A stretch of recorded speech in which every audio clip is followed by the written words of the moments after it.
Good morning, good morning. Hey, Happy. Hey, James Love. Hey, Miss Heidi. How y'all doing this morning? This is your med check reminder. Please don't forget your medications, okay? Hey, Freeside. What's up? How you doing? Uh, Miss Heidi, I have not watched the what's his name, the Diddy stuff, but I thought I'd do a live update this morning for those who haven't been keeping up with the Diddy trial. Good morning, Miss Catherine. Hey, Wolf, how you doing? So I am going to go over some of the information that's been released with the Diddy trial so far, and I think there is going to be more that comes out when this Diddy trial continues as it goes. There's going to be more information that pops out that we ain't never heard of, and things that, there's going to be people involved that we wouldn't think would be involved. It's kind of like if you think about when the situation went down with, the Epstein list and stuff like that. With Epstein, a lot of things came out during that situation that, a lot of names were put out that people were like, oh my God, really? That, people wouldn't have believed if they didn't hear it for themselves.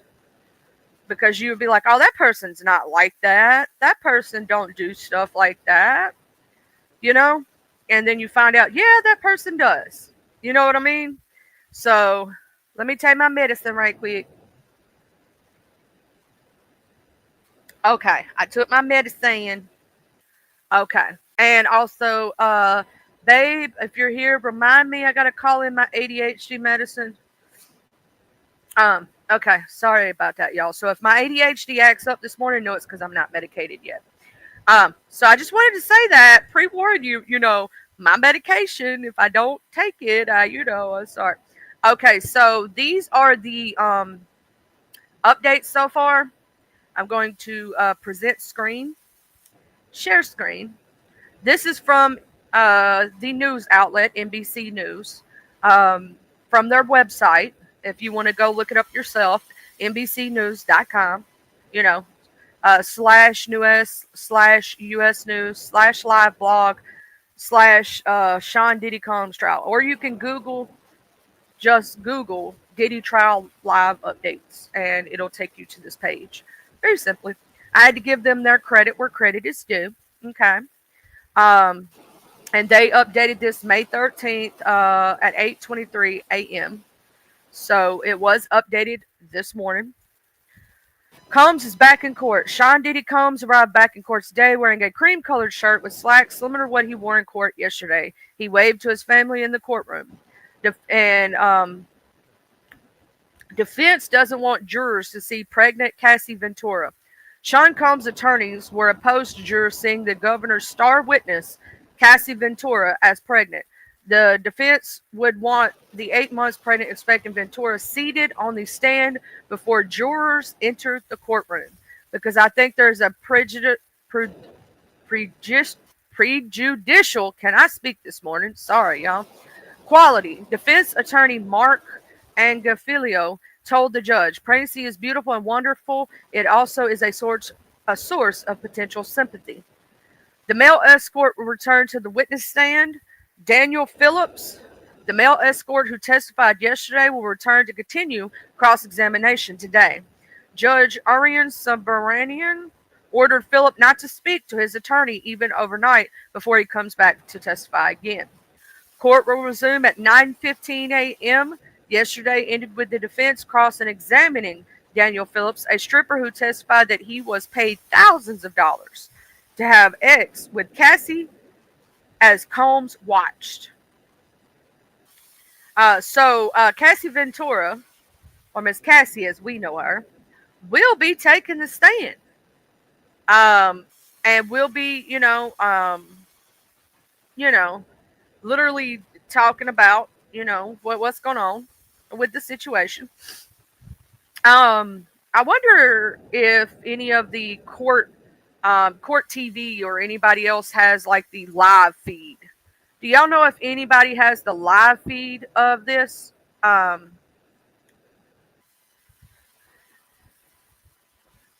Yeah, and his kids are in the court. Yeah, I wouldn't be in the court listening about my daddy and what he been doing. No, there is no live feed. Yeah, I thought they didn't allow, because you got to think with these high profile cases, they try not to allow the media because it does cause more. There's already a circus outside, so inside the courtroom, a lot of times they will ban cameras and different things. So people have to report on it verbally. Also, good morning, Watcher. Hey, Miss Jessica. How you doing this morning? So basically, what is going on right now with this is that they are doing their witnesses, right? It says right here, it says Combs faces 5 criminal counts, 1 count of racketeering and conspiracy, 2 counts of sex trafficking by force, fraud, or coercion, and 2 counts of transportation to engage in prostitution. Combs has denied the allegations against him. The prosecution and defense delivered their opening statements yesterday. Prosecutors alleged that Combs used his fame and power to run a criminal enterprise that facilitated his freak-offs, drug-fueled orgies involving paid sex workers. The defense admitted that Combs was jealous and occasionally violent, but insisted all the alleged victims participated willingly in his sex life. Today will begin with continued testimony from Daniel Phillips, a male escort who said he was paid to have sex with Cassie between 2012 and 2013. He testified that he witnessed Combs beating Cassie on at least one occasion and heard him yelling during a separate incident. And I will say that I know a lot of y'all have saw the video of where she was in the hotel and he was beating her. That video went viral. Um, let me see if we can find that. Because yeah, here it is. Here it is. This is from the New York Post, y'all. We're gonna watch the video from the New York Post.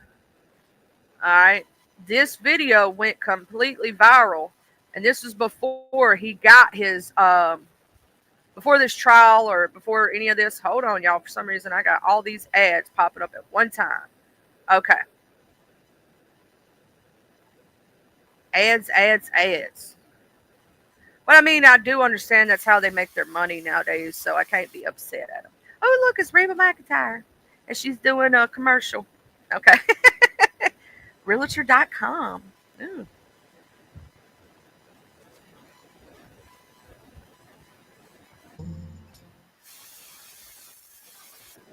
Warning: this is New warning. surveillance footage obtained exclusively by CNN appears to corroborate some of the allegations of abuse against music mogul Sean Diddy Combs. The video, captured on multiple cameras, shows Combs assaulting his then girlfriend, Cassie Ventura, in a hallway at a Los Angeles hotel in March 2016. A lawsuit filed by Ventura in November last year and settled the next day referenced actions that seem to match those seen in this video.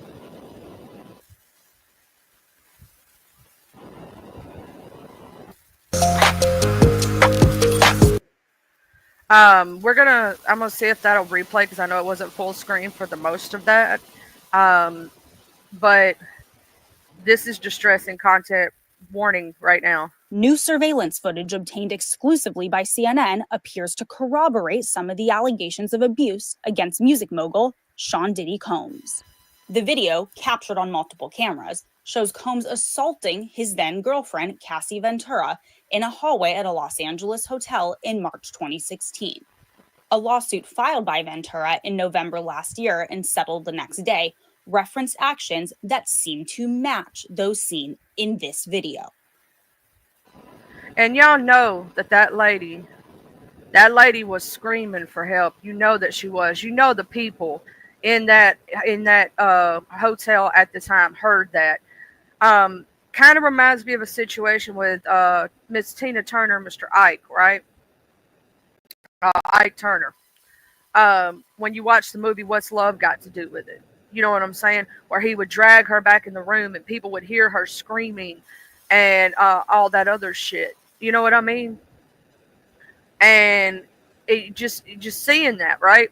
And she had to, now she did have to sign a piece of paper when she did the lawsuit and won. She won the lawsuit because he settled, because he knew that there was more than enough information for her to be able to win that lawsuit. So he settled. He settled, but she had to sign an NDA clause.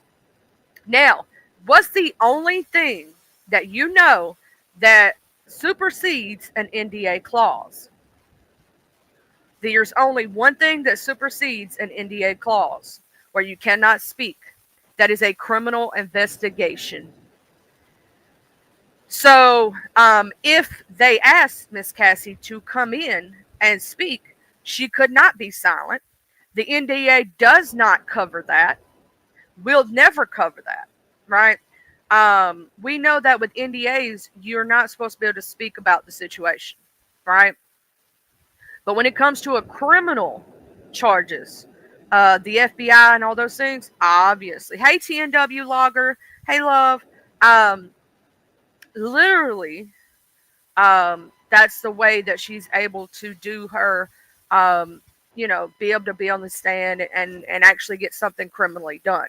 Now, she's not allowed to go talk to media outlets about the abuse, right?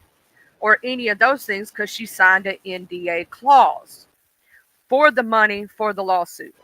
But criminal charges and or criminal investigations always supersede an NDA. Always.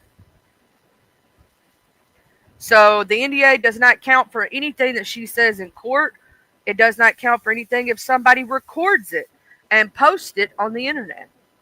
In fact, they might get in trouble with the court, but there's nothing that she can say anything she wants on that stand. The NDA clause does not protect Diddy in that instance, because a lot of people were under the assumption that Cassie wouldn't be able to testify or Cassie wouldn't be able to be involved in this situation because of the NDA clause. NDA clause states that if she talks about the situation, she's supposed to pay him back the money. But criminal investigations and different things way supersede an NDA, and it does not break the NDA. So no, she won't have to pay back any money to Diddy. He could try, but criminal investigations always supersede NDAs. So I hate to tell him, even if he had the most ironclad NDA in the world, it wouldn't matter. And he can't retaliate against her because of this either. If he does, that's another lawsuit waiting to happen. I don't know if y'all know that, but yeah, this does not null or void the NDA.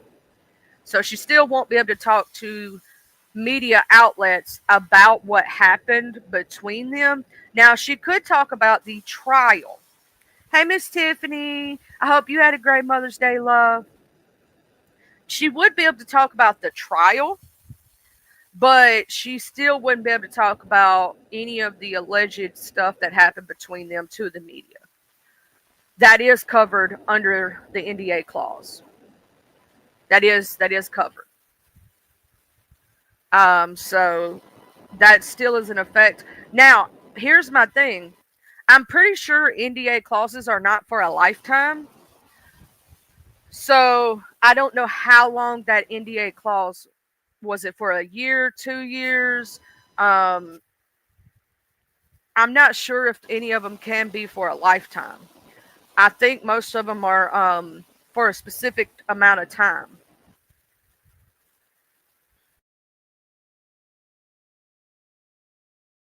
I'm not sure what his NDA clause was during that time. But I will say this. In my opinion, I do believe that Diddy is going to go down for this. And I believe other people are going to be dragged into this.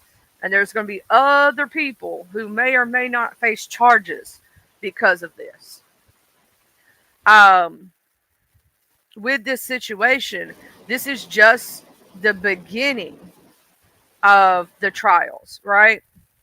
This is just the beginning of where charges he could face. Because if I'm not mistaken, he didn't get just charged in, it's kind of like with the situation with R. Kelly. R. Kelly didn't get just charged in one area. He got charged in multiple places, right? And I believe the same thing goes for Diddy, is that he has charges in multiple states. So he has to face the first one first, the most heinous first, and then go from there. Hey, Miss Jean. So I'm not sure what other places are going to bring up charges on him, but there's other states that could bring up charges against him for sex trafficking and different things. Because this wasn't just done in one state, right?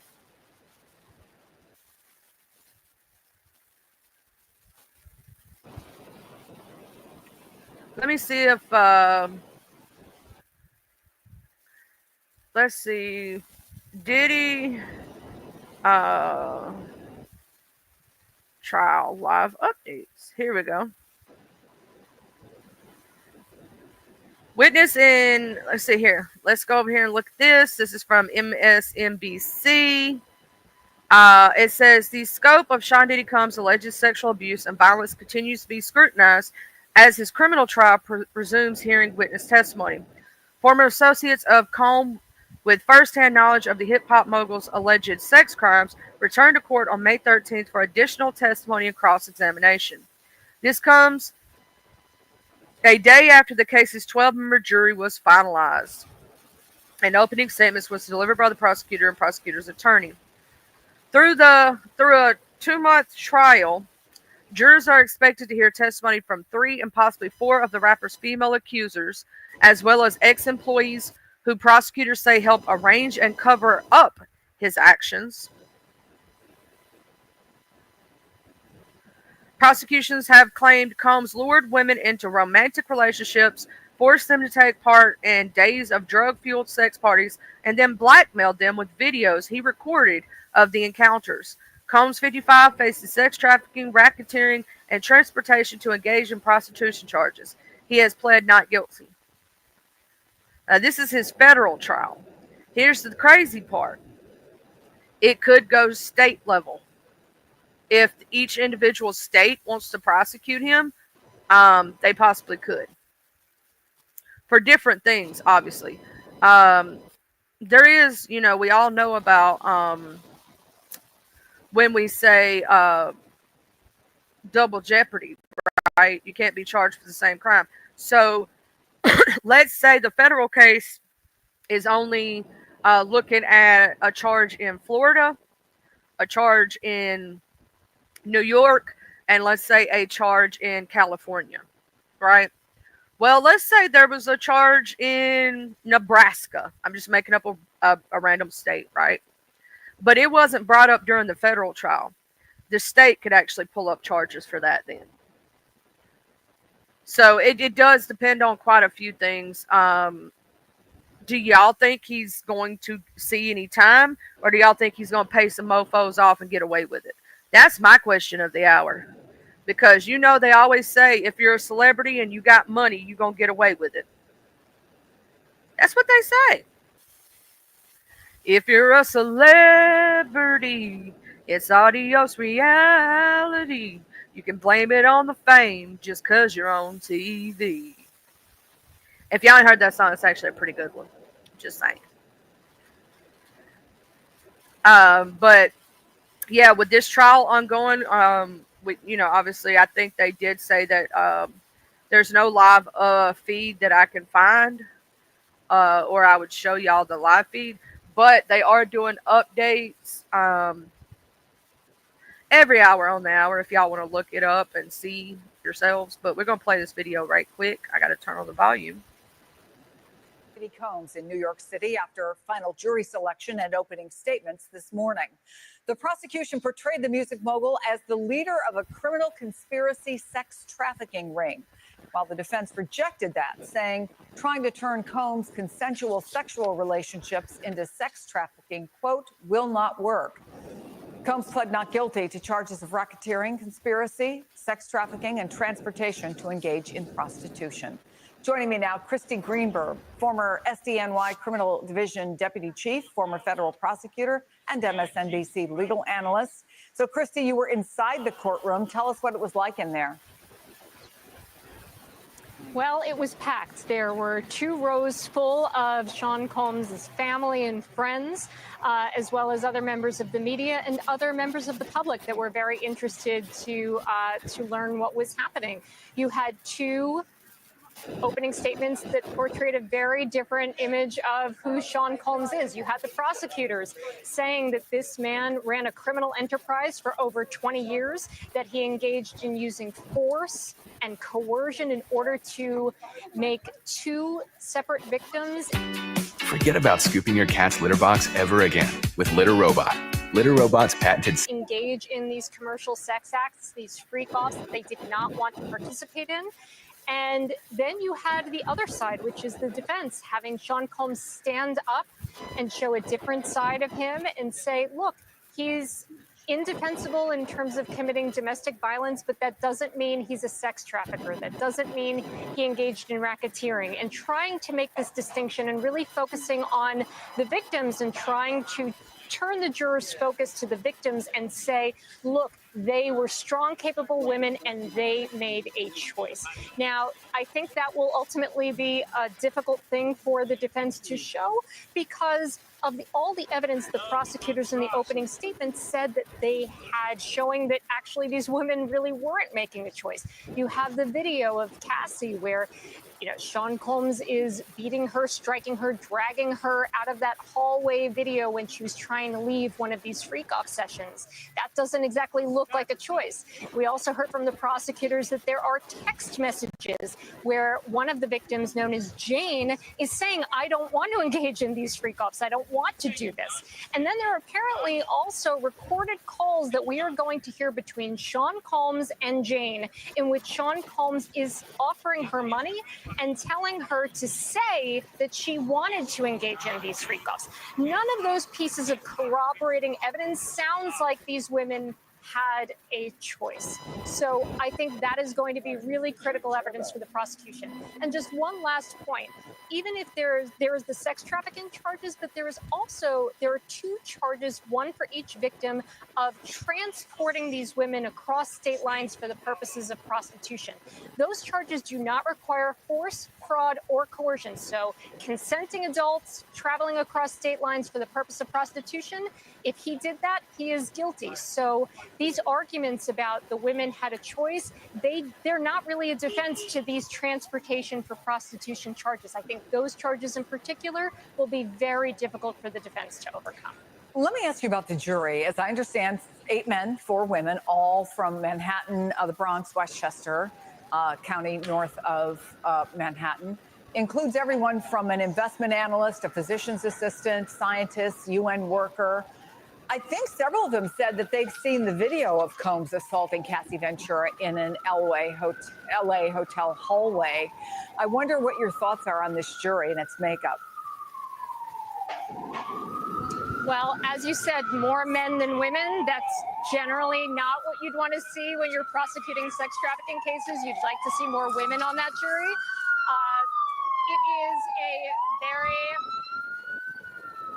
diverse jury, and both in their backgrounds, in their jobs, in their educational backgrounds. So bringing a lot of different experiences. But yes, they've all seen a very critical piece of evidence for the most part. And the defense acknowledged that in the opening, that yes, many of you have seen this video, and please keep an open mind and please try to separate what you've seen before coming into this courtroom from what you're going to see in the courtroom.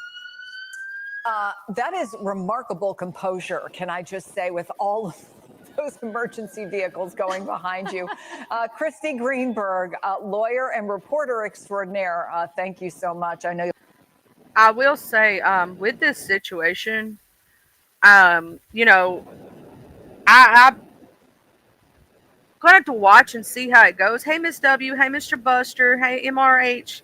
Mr. MRH. Hey, D-Ham. Hey, Jug, Florida promoter. Hey, happy if you know it, clap your hands. If you're happy and you know it, clap your hands. If you're happy and you know it and you really want to show it, if you're happy and you know it, clap your hands. I'm sorry, I have to do that. I have to do that every time I see happy, okay? It is what it is. But with this situation, the amount of evidence is astronomical with all these women and stuff. Some of these charges, will they stick? I'm not sure. Some of them possibly. It also depends. Are these people who are on the jury fans of him? Or are they not fans of him? Also the court, can they be impartial? Because being an impartial party sometimes is hard, especially when you see that video of how he beat Cassie in that hallway and drug her, kicked her in her bottom, and was hitting her and dragging her and slinging her around like she was a rag doll.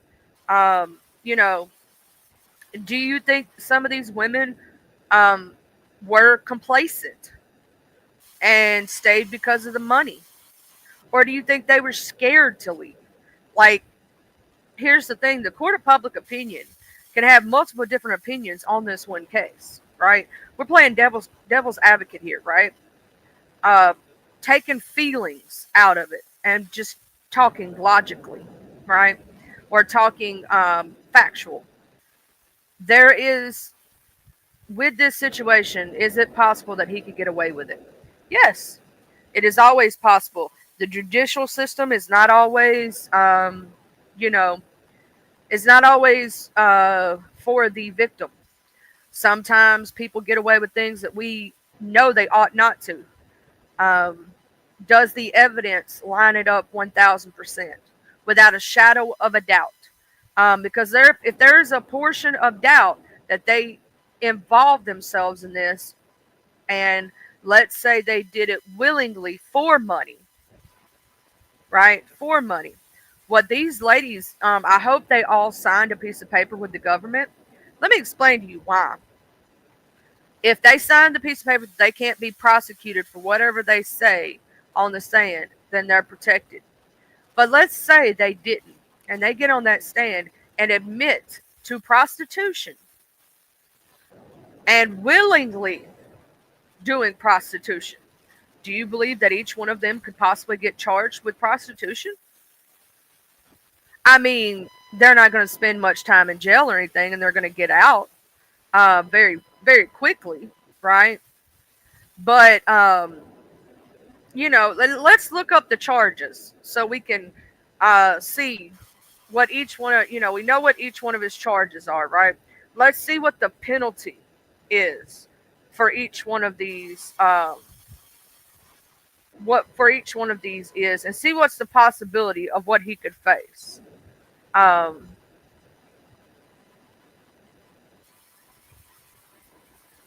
And he would be facing it in a federal prison, which is, in my opinion, if you hear anybody talk about it, federal prisons are upkept and in better shape than state prisons or local, right?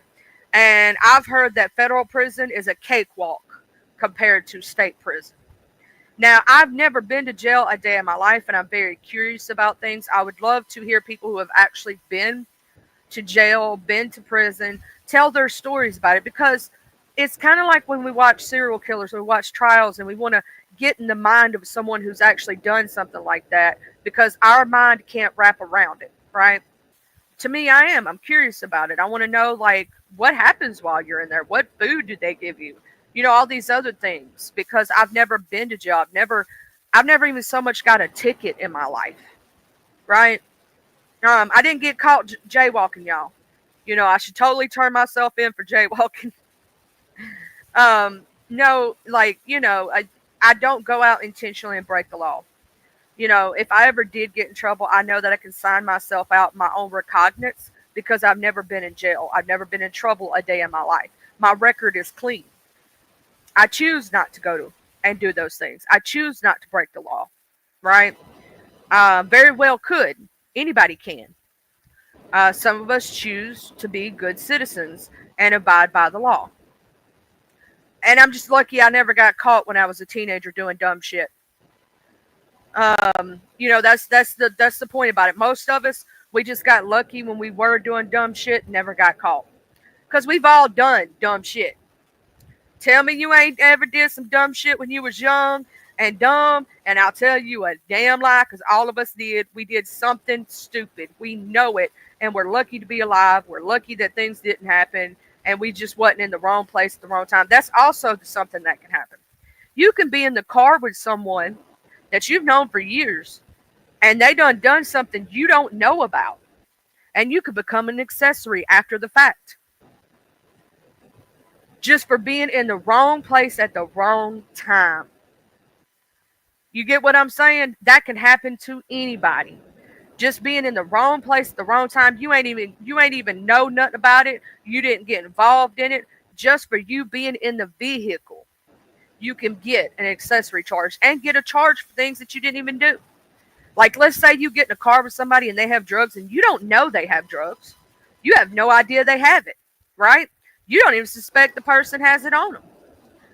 If they don't take responsibility, let's say it's underneath one of the seats and you don't see it, guess who gets the charge for that?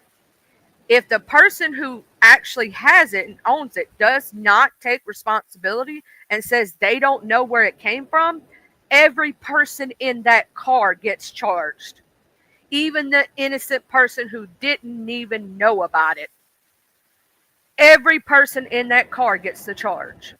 Let's say the driver had a pound of some kind of substance in their vehicle, in the trunk, in underneath the seat, and you didn't see it, you didn't know about it, you had no idea, right? And you get in that car just to accept a ride to the store because they're your friend and they're giving you a ride and you've known them for a little while. You don't get in their business. You don't know what they do in their personal life. But you've known them since high school. But y'all ain't been like besties in years. But they see you walking, so they're going to give you a ride. Or they know you need a ride to the store, and they're going to give you a ride because they're, you think they're just being nice to you, or you got to give them a little gas money or something, right? And you have no idea what's in that car. You step foot in that car. And then the police pull every one of y'all over in that vehicle. And nobody takes responsibility for it. Everybody in that car gets charged.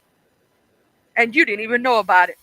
That's what I say, being in the wrong place at the wrong time. That can happen to anybody. That can happen to anyone at any time. But we're going to look up the penalties.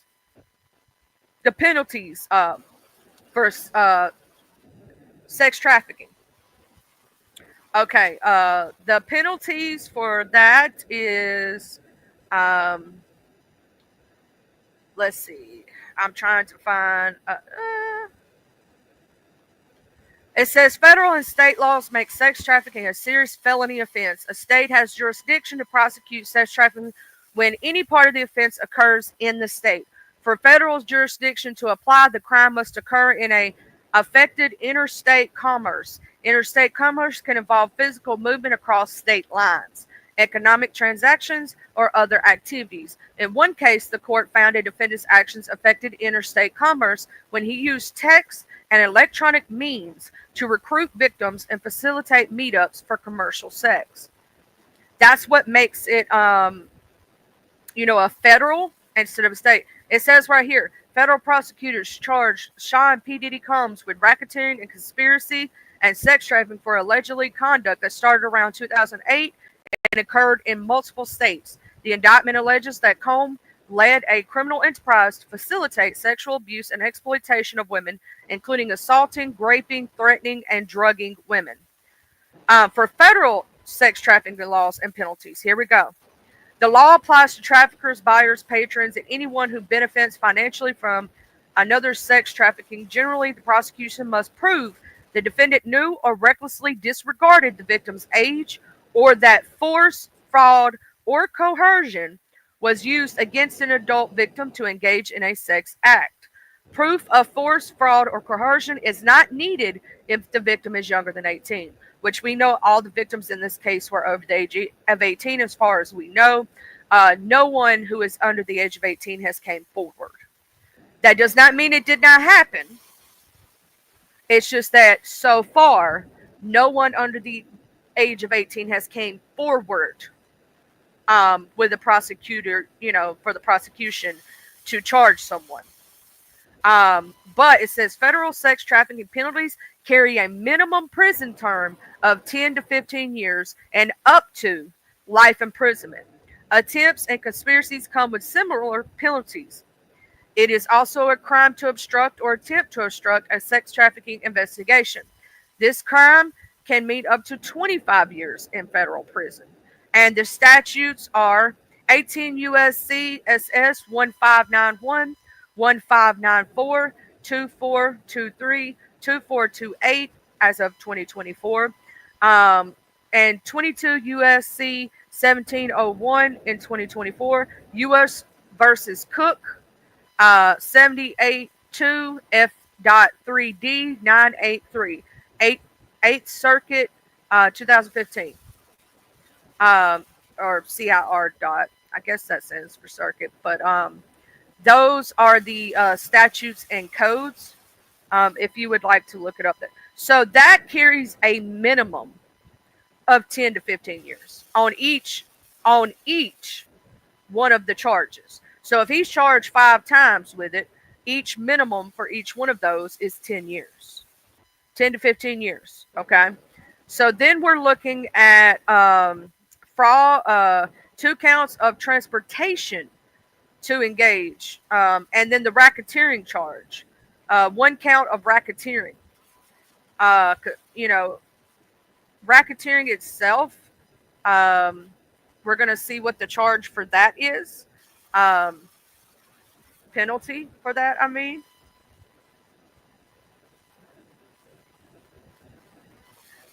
It's a RICO law, which we know racketeering is RICO.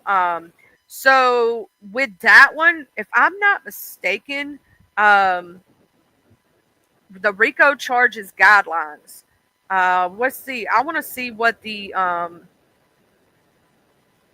criminal penalties is going to be page 7. Okay, so let's look at page 7. I got to scroll down to page 7, y'all. Page 7. Okay, here we go.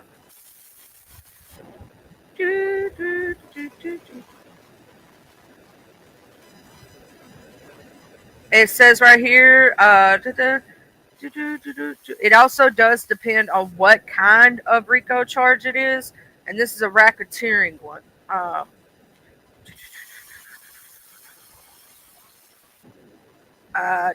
Why? These are the U.S. Things right here.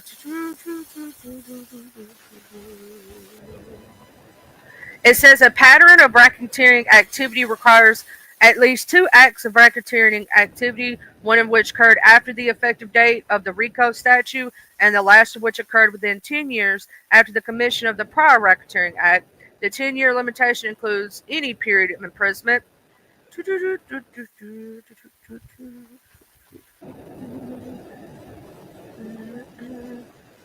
I'm trying to figure out the prison sentence for that. And I thought it said on page 7, I'm sitting here looking at the RICO guidelines as of March 2020. This is the latest version of this that I found. It says they have double jeopardy consideration for RICO and conspiracy and substance offenses. So there is a double jeopardy for RICO conspiracy charges. So if he gets found not guilty of the RICO charges, the racketeering, he can't be charged with that specific version of racketeering again. That is true, Buster. I'm gonna say this: it depends on Diddy could get away with this. If unless they're just trying to, I will say this: they could be making a. Well, we know why Hunter Biden got away with it, Buster. His dad was the president. His dad signed an executive order basically that he would be able to get away with it. Diddy's daddy ain't no president, so you know what I'm saying? They could be trying to make an example of him, like they did with R. Kelly. Look what they did to him. Could be somebody in the music business wants him gone. Could be that he owns a lot of stuff and they trying to get their hands on it too. Think about that stuff. Because why do you wait 15, 20 years and let these people do all this stuff for all this time? Then all of a sudden you want to finally pop them. You feel what I mean? Look what R. Kelly did. He'd been charged once previously with the 13-year-old, an underage kid, and got away with it. Right? And then continued to do it. And you know what I'm saying? Everybody knew about it. Right? That's the same thing. That's the ironic part. Nobody's above the law. I don't care if it's Trump, Biden. I don't give a damn who it is. Nobody's above the law. If you do something to break the law, it's your ass. That's all I got to say. But you know, even with this situation, I think this is my personal opinion. Look what they did to Bill Cosby after all these years. Everybody knew he was doing this shit. Does it break my heart to know that, you know, America's sweetheart father did some shit like that? Yeah.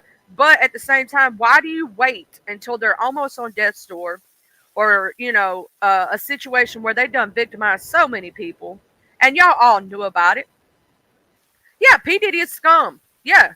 And a Bass Circle in his circle knew what happened. J-Lo, all of them. You know what I'm saying? They all need to go down. That's right, Mr. Buster, in my opinion. But look at this look at the situation, though. Look at these situations. Why did Hollywood and all these places, they all knew about it, all these situations, and they let it go down for years and years and years until they needed them to go down for some reason or another? Think about it. They waited 20 years on him knowing he'd done been doing this stuff for how long? Right? And I'm telling y'all, he unalived his wife. I don't think that lady passed away the way they say she did. You know, the one that had his children? I think he unalived her. I'm just going to say it now. Miss Kim, I think he unalived Miss Kim. And I think he had something to do with Biggie being unalived. I really do. Yeah, Miss Kim Porter. I believe that he had something done to Miss Kim because Miss Kim knew some shit and she was supposed to leave his ass. And, you know, she was about to do her big one. You know what I'm saying? And I think he unalived that lady. I truly 100% do. And I believe that he had something to do with Biggie. And I'm going to tell you why. Biggie was fixing to leave P. Diddy's record label and start his own. And P. Diddy act like, oh, no, it's cool. It's cool. Yeah, he was leaving. I believe he's the one that paid the hit on Pac, too. And Biggie. And I believe because he knew they would make more money after their passing. Now, I think the reason he went after Pac, to tell you the truth, I think that was between him and another player in the game that was supposedly Pac's friend, if you feel what I mean. And I think they both said, yeah, we'll make more money without them. We'll pit them against each other. We'll pit them against each other and fuel the flames so they can make all these records. And we'll keep them. And then we'll take them out and we'll make more money. It was a money game. Now, there also is a conspiracy that a lot of people don't think that Pac is gone. A lot of people think Pac, you know, ran off somewhere, that he knew about the hit before it happened and that he faked his own death. Now, there's a lot of people that think that. That's a conspiracy theorist. Because if you look at the autopsy pictures, now I'm going to tell you this, I'm not normally a person that deals with conspiracies like that, but if you look at the autopsy, those pictures don't even look right. They don't even have his tattoos in the correct place.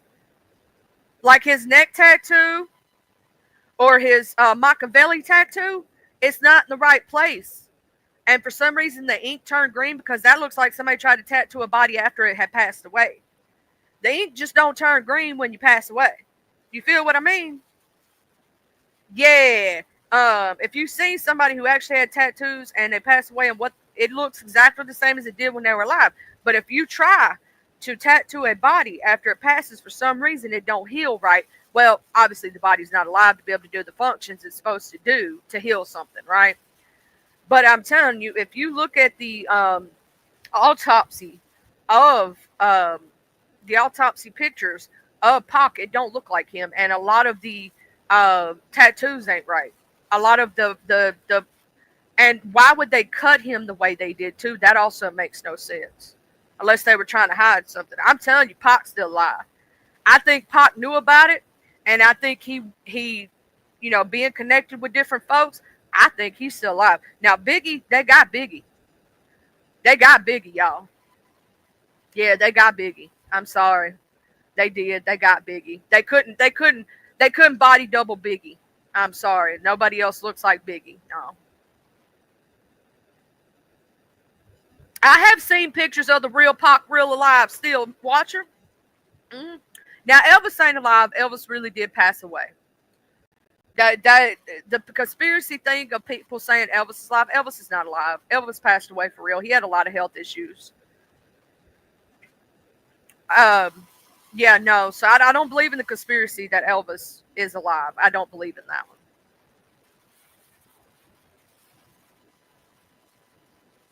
I don't believe that Elvis is still alive. Elvis had a lot of health issues. Elvis actually did pass away when they said he passed away.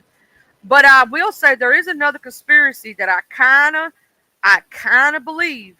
Now, they say that Michael Jackson passed away before he actually passed away.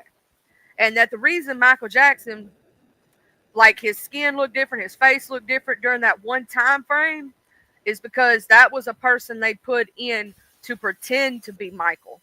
That Michael was already gone. And that he was buried on Neverland Ranch.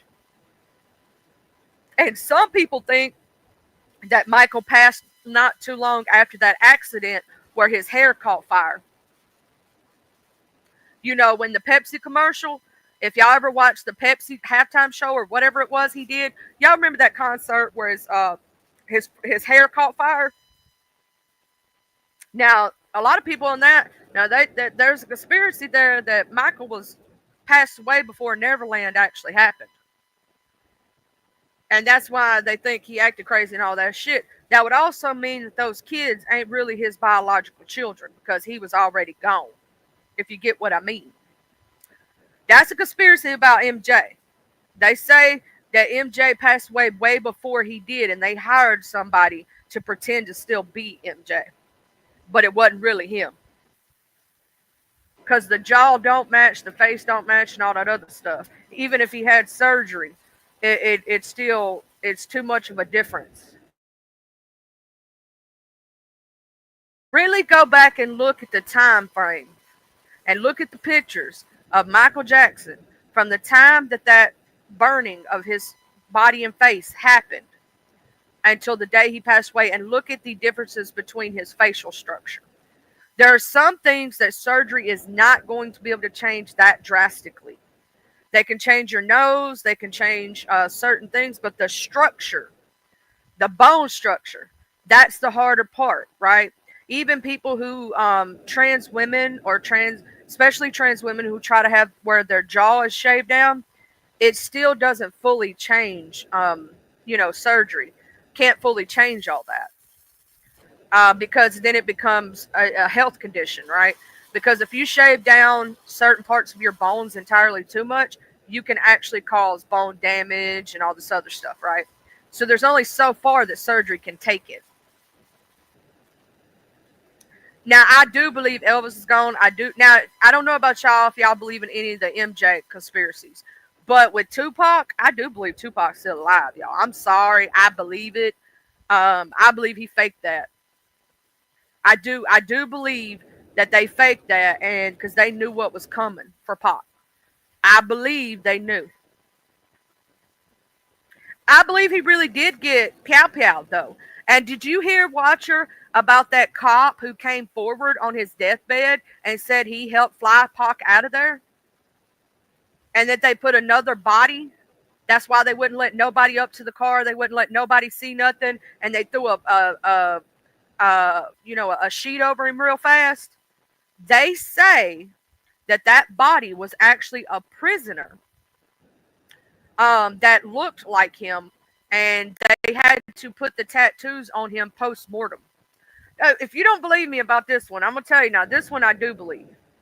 Let me show y'all.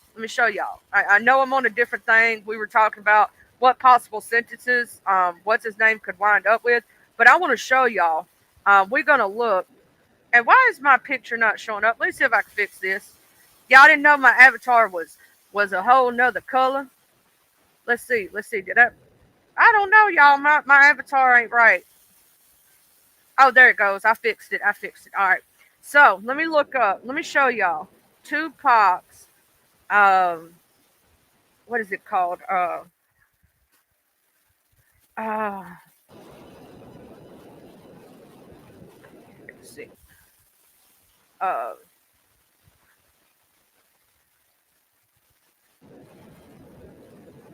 Let me see if I can find those autopsy reports. Autopsy pictures. Y'all got to see this if y'all don't believe me. Hold on just a minute, y'all. Somebody's walking in.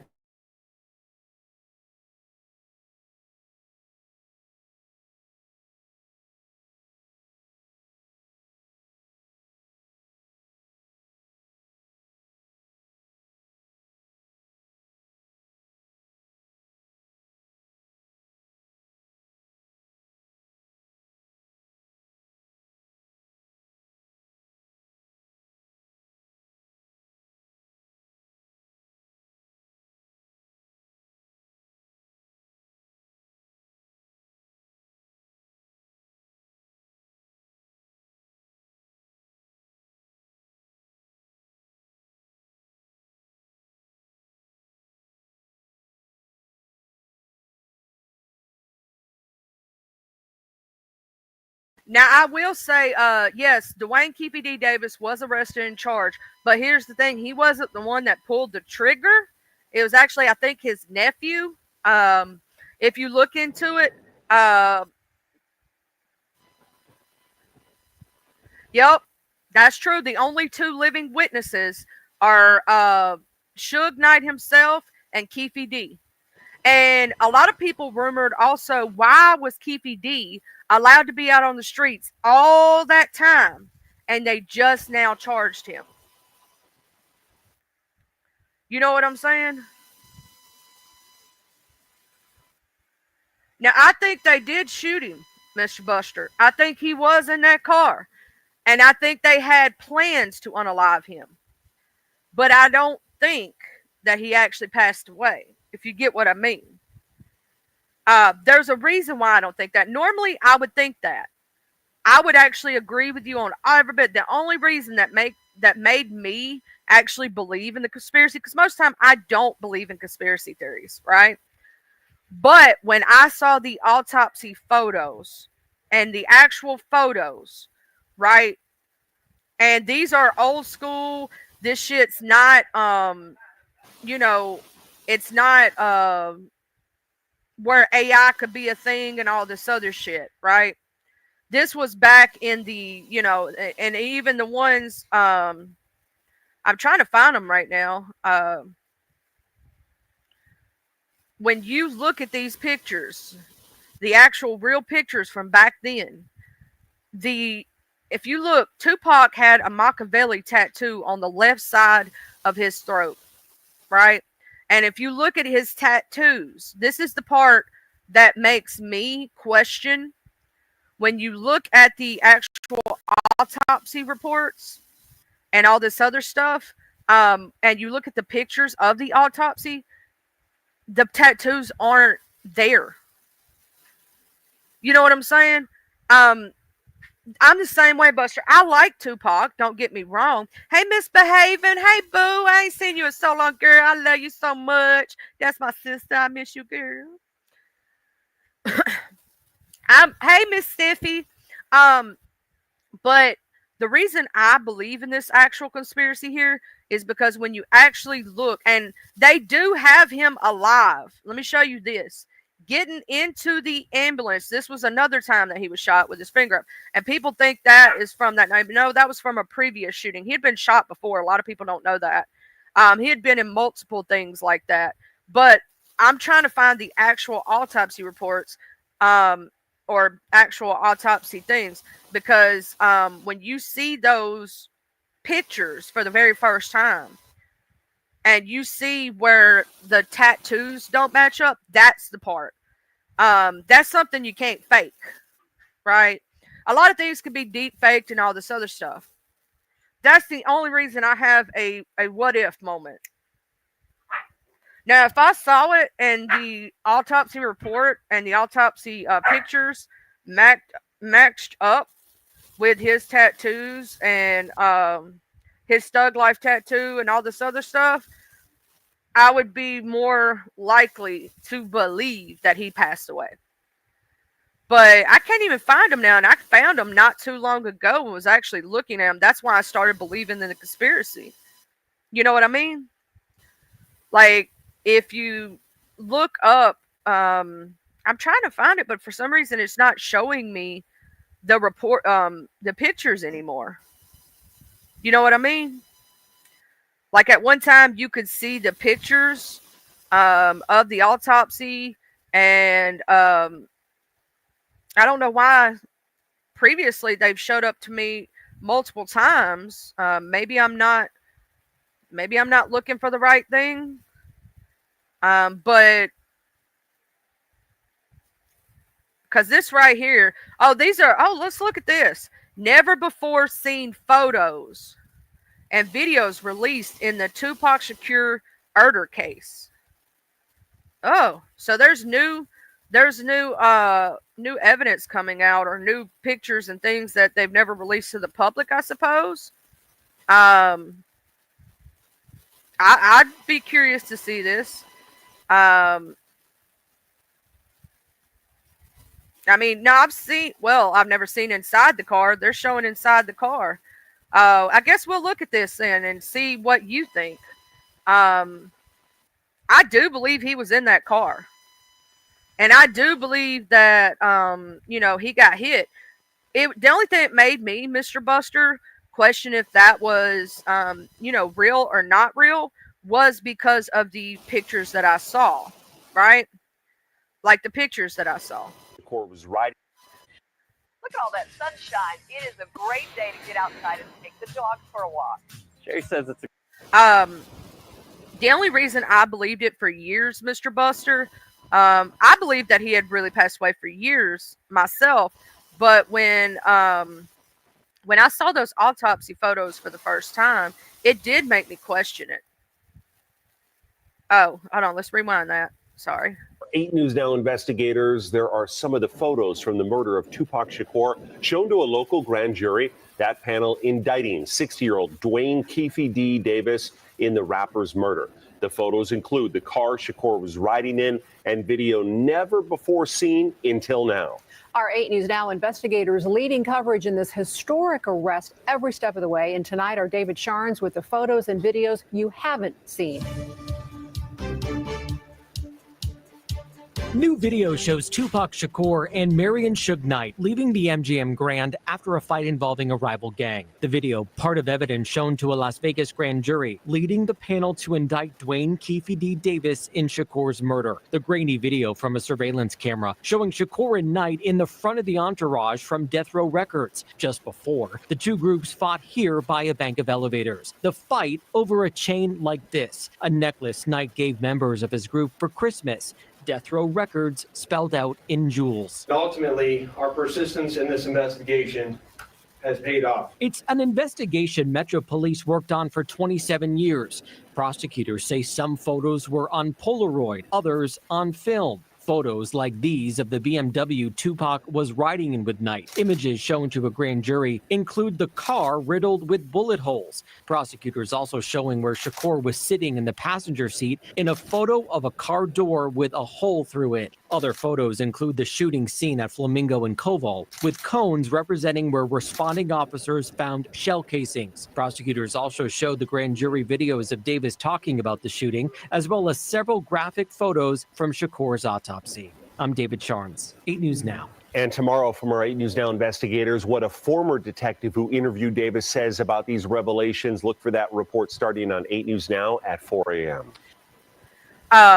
Me, myself, and I, let me get off this right here, would like to, I want to get off this.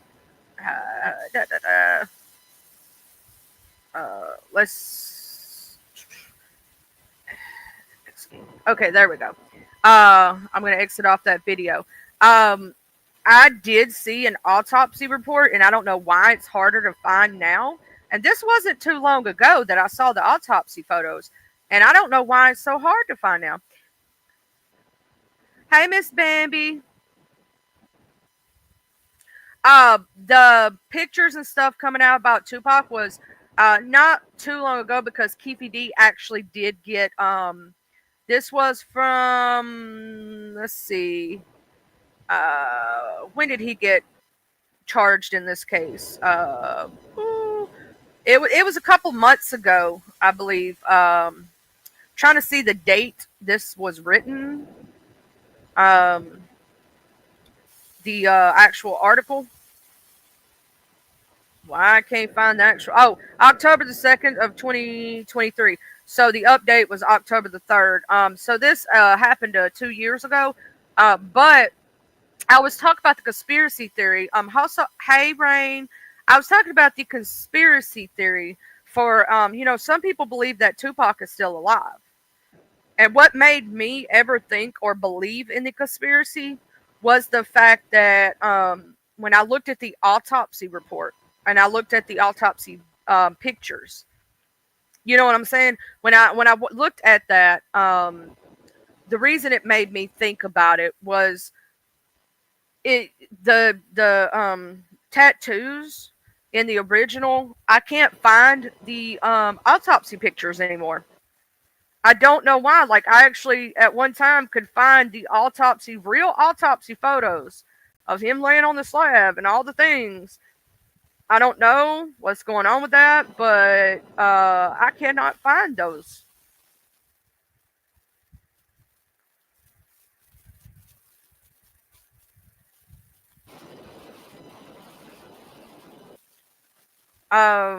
Because there's certain, okay, here we go. This kind of shows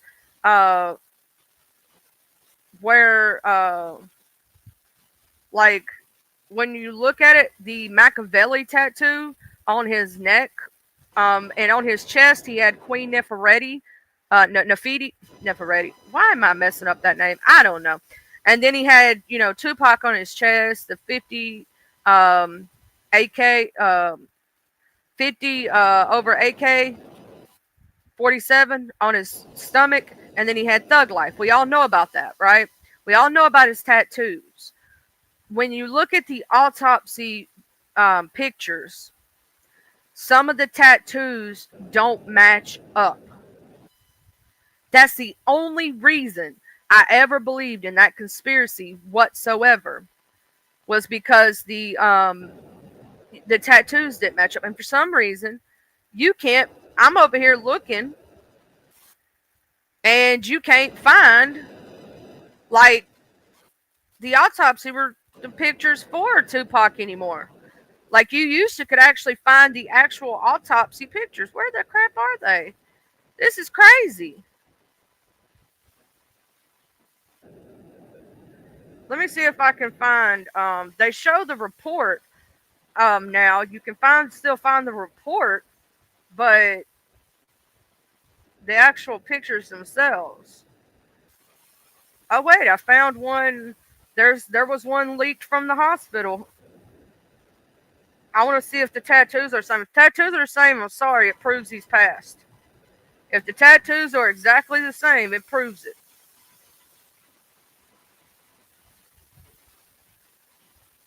You know what I'm saying? That's what, to me, will prove it without a shadow of a doubt. Where, it'll stop the thing. Let's view this image and see. Well, that kind of looks deep faked. I'm sorry. I don't want to look at something that looks. I want something real. Like, I want proof. I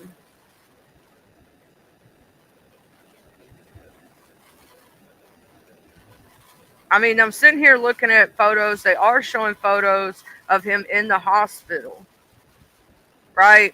But long time ago, you could absolutely look at the autopsy pictures. Now all I'm finding is the autopsy reports, which is crazy.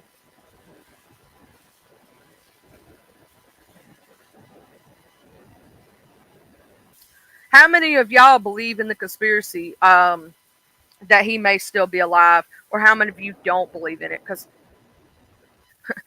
hey, Montrese.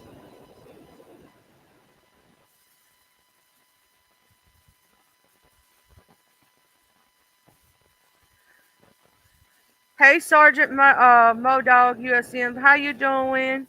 No, I'm just, there's conspiracy about. I think Elvis really is gone and all that other stuff. You think he's gone? The only thing that ever made me believe in that conspiracy whatsoever was the autopsy pictures, which I can't find anymore. That was the only thing. You know what I'm saying? But there was a supposed, now you know how this goes, person that said that on their passing, on their deathbed, let me see if this has got because this Reddit may actually have it.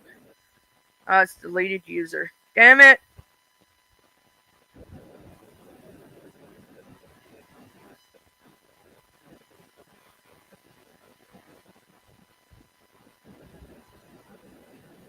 It says that during the trial, they did show numerous autopsy reports. So, autopsy photos. So, the only one that we've ever seen is the one that was supposedly, was the one that was leaked like 10 or 11 years ago. And that's where the conspiracy started, right? But if they're showing new ones, you know what I'm saying? And they prove without a shadow of a doubt he's gone, then I don't care how much you love him, he's gone. You know what I mean? I just wanted to make sure, because that didn't, let's see, this is a never before seen surveillance show, which we've seen the surveillance if it's the same one, of him being at the club, the kicking going on, all that stuff. I'm looking for some new evidence that has never been seen, never been showed.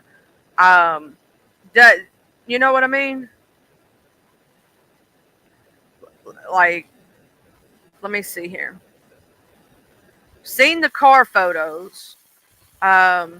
Seen him walking out of the MGM Grand. Seen him in the car.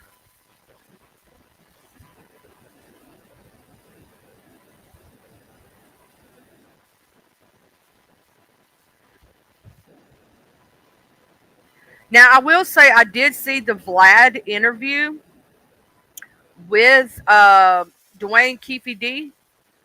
And I was thinking to myself when I saw it, when he started talking about what happened to Tupac, I'm like, you realize there's no,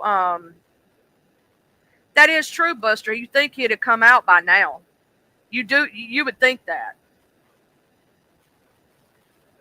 You would think that after all this time that, and being 20 years, a lot of those players that were after him at the time are either in jail, prison, unalived, all these different things. You'd think he would come forward at this point. So that's what leads me to believe that he isn't alive and that people are just saying that because they care about him. You know what I'm saying? And I like Tupac's music. I like a lot of different music. All different kinds, right? There were some things, Mr. Buster, that Tupac did rap about that wasn't just about thug life and wasn't just about violence. And I would suggest Dear Mama is one of my favorite songs by him. And Brenda's Got a Baby is actually a really good rap song. Some of his earlier stuff is talking about what it's really like to grow up in the hood, what it's really like, and what happens with generational curses and different things. Some of his music actually would, because he, to me, was a lyrical genius. He was really good with lyrics. He was a lyricist, and I like lyricists. I like people who can take real life situations and turn that into music so that other people who are not a part of that life, never been a part of that life, can understand. You know what I'm saying?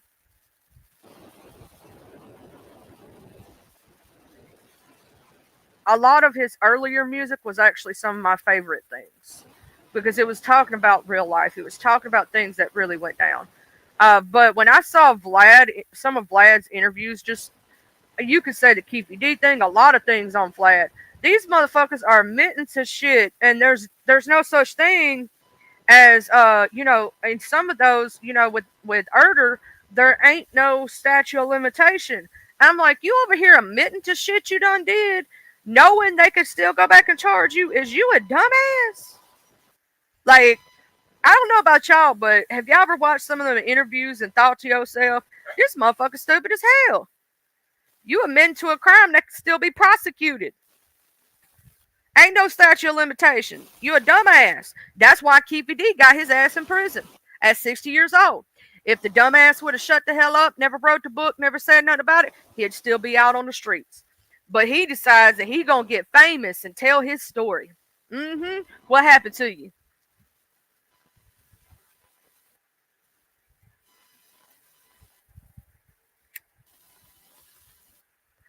Yeah, well, you know they say Vlad is an informant anyway. You know they say that, Montrese. They say Vlad's informant. He gets these people talking to tell on themselves. See, here's the thing. If I was an interviewer, right, and we interviewing and I'm asking stuff, and I caught you fist to say something that I know gonna get you in trouble, I don't care if it's gonna get me the clicks and views. First one will go, whoa, hey, you know, I'm just gonna say this, and if you choose to say more, that's on you, right? But please don't say anything that's gonna incriminate yourself, unless you choose to.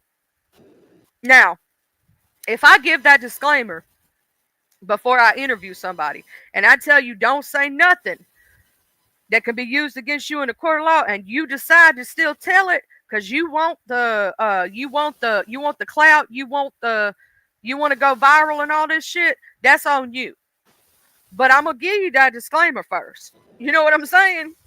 I'm like, please don't say anything that's going to incriminate your ass or mess up your cases. If you have like, let's say I was interviewing someone and they had a case against someone for something totally unrelated, something different. I'm going to tell them, you know, please don't say anything that's going to disrupt your case or upset the case in general. If you have to say things in a roundabout way, I totally understand. If I ask a question that could possibly disrupt the case, please shoot me down. Tell me, no, I cannot answer that for legal reasons. We will understand. You know what I'm saying? But I ain't fisting to try to get nobody to incriminate themselves.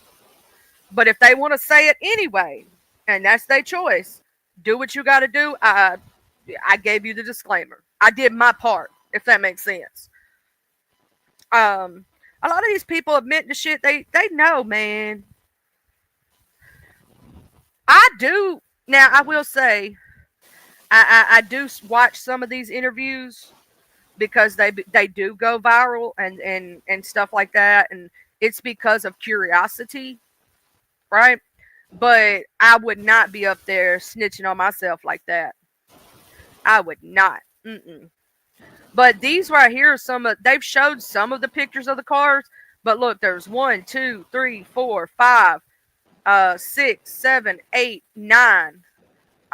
You know, just what they have marked right here. I think I see one down here and 2 or 3 right here of dents that didn't actually go through, if that makes sense. So right here, they do have pictures of the car. And something they haven't released. They have released, I believe, this one was released at one time. This one was not. They did not release this one right here. This shows splatter and look at the what's on the handle of the car. That's blood splatter. They never showed that before that I know of. They never showed the splatter on the car, as far as I know. And he was drinking Diet Coke, y'all. But they've never shown that part. They have, however, shown the sides of the car. They never showed this one. I never saw that went through the windshield. You know what I'm saying? I've seen some of these, and some of these I have not ever seen. Some of these, like this is where the bullet hole came through the car. There's some of the blood splatter right there on the door. That does let you know that was high velocity. There is actually a case that's a bullet right there. That is his chain. These are some of where the casings and different things were.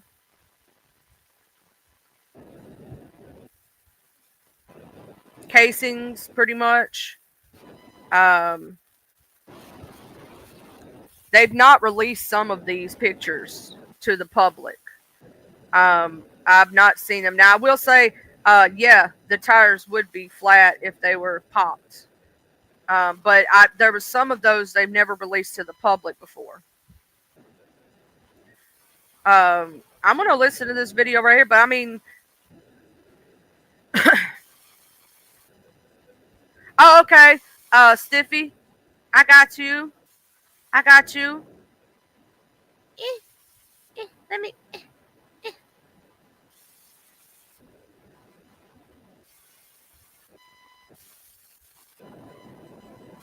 Because the autopsy pictures do show there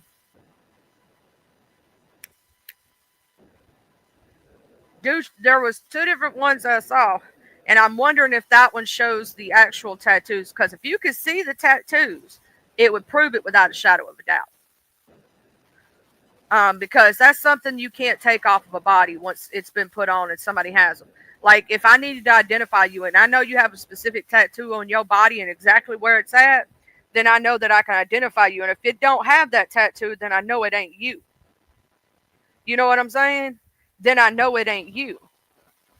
I know it's somebody else. You know what I mean?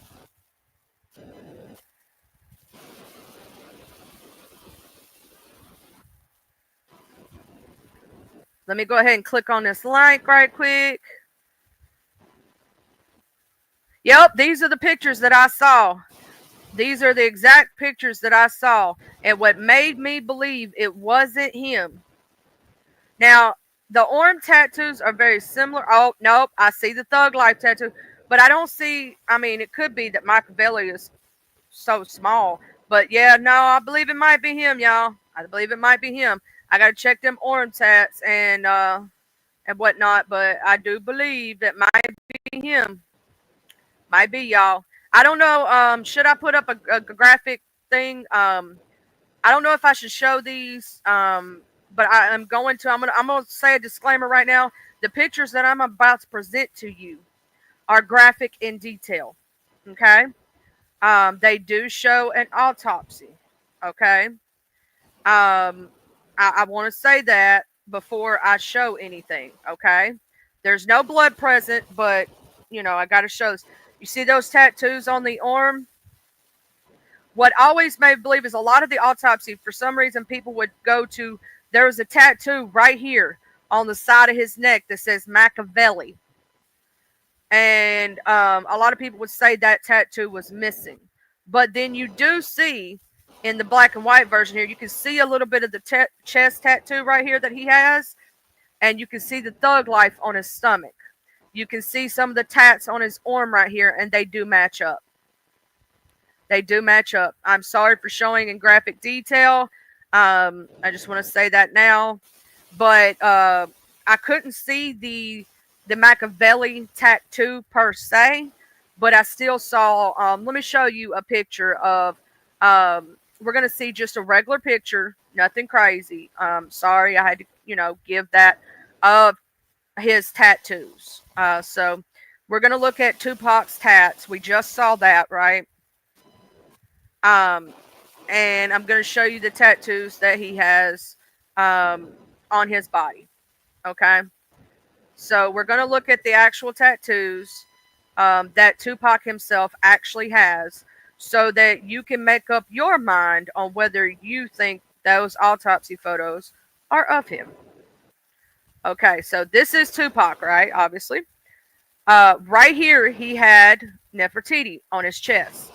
Over here, he has Tupac, right? He has Thug Life on his stomach. This is the arm tattoo we just saw. Now, he had, and I don't know why this picture's not showing, right here along this part of his neck, he has Machiavelli. And he had that done right before, not too long before he passed away. Then he has this one right here on his stomach. But we saw that tattoo on the arm right there. The Heartless in the skull, that was in the picture. Actually, he has more tats than some of these. They're not showing the Machiavelli tat. He does have the Machiavelli tat on his neck. Let me see if I can find right quick to show y'all what the it may be because those pictures were kind of grainy, but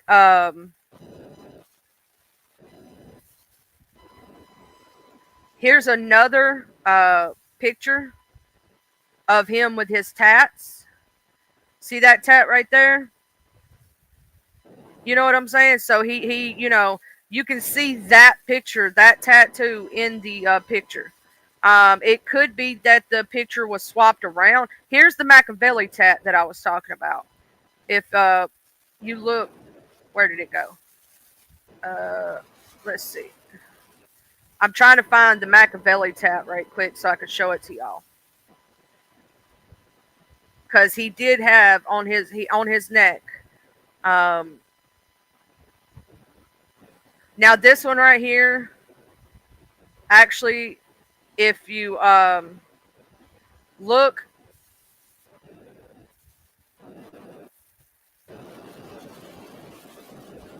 he had the in the autopsy report. Now I think that there is a possibility, yes, that yeah. To show you, I don't see the Machiavelli tattoo, but it may be because of the way that his he had a necklace on, and it is kind of laying on top of where that would be. But if you look at the arm tats, the stomach tat, and the side tat, yes, they are all his tattoos. Yep. Sorry, y'all. Conspiracy's been ruined. Tupac is gone. Sorry about that. The reports and the pictures show up. Let me show you what I'm talking about here. I'm gonna present and just show y'all the tattoos that actual Tupac had, and then show you the let me see, where's that at? Because I have it actually pulled up. Here we go. So these are the tats you can see, right? He has this one right here on the upper arm, this one right here. In the autopsy photo, which I'm going to open image in a new tab so I can not necessarily show the, I'm trying to zoom in so I don't show, I can just zoom right on to where the tattoos themselves are. So that y'all don't have to necessarily look at where, things are showing that, may be disturbing for viewers. So I'm going to scroll down. And you see those tattoos on his arm. Those tattoos specifically on his arm, right? Now I zoomed this in so y'all wouldn't have to let me show y'all. I zoomed it in. Let me get to the correct one. To where y'all could see the actual. You see the tattoos? They're exactly the same. Well, that conspiracy's been thrown out the window for me because those tattoos are exactly the same. And that does prove a point, in my opinion.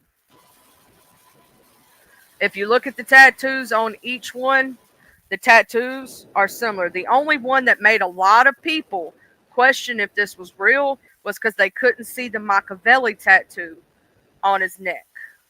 And those do not look photoshopped. You can tell they're faded with time like they ought to be.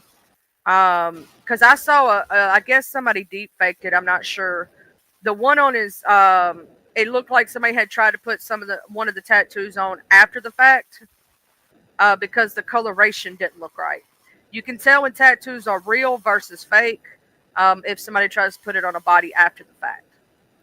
But yeah, I believe he's really gone, y'all. That sucks. Damn. I was hoping he was still alive in some way. Just I don't like anybody passing away. But those tattoos are exactly the same. Now they say Now here's the thing. I don't think he passed the very same night. I think he did try to linger on. Let me go look. How long?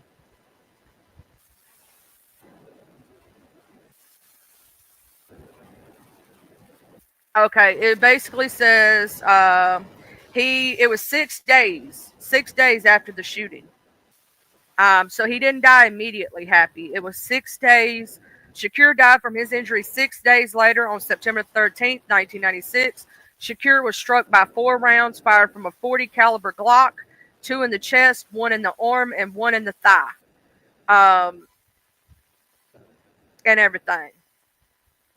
So it was 6 days later, and it was 4 different rounds fired from a .40 cal. And I'm gonna tell you something: a .40 cal gonna leave a good little hole if you didn't know. They don't play. A .40 caliber don't play.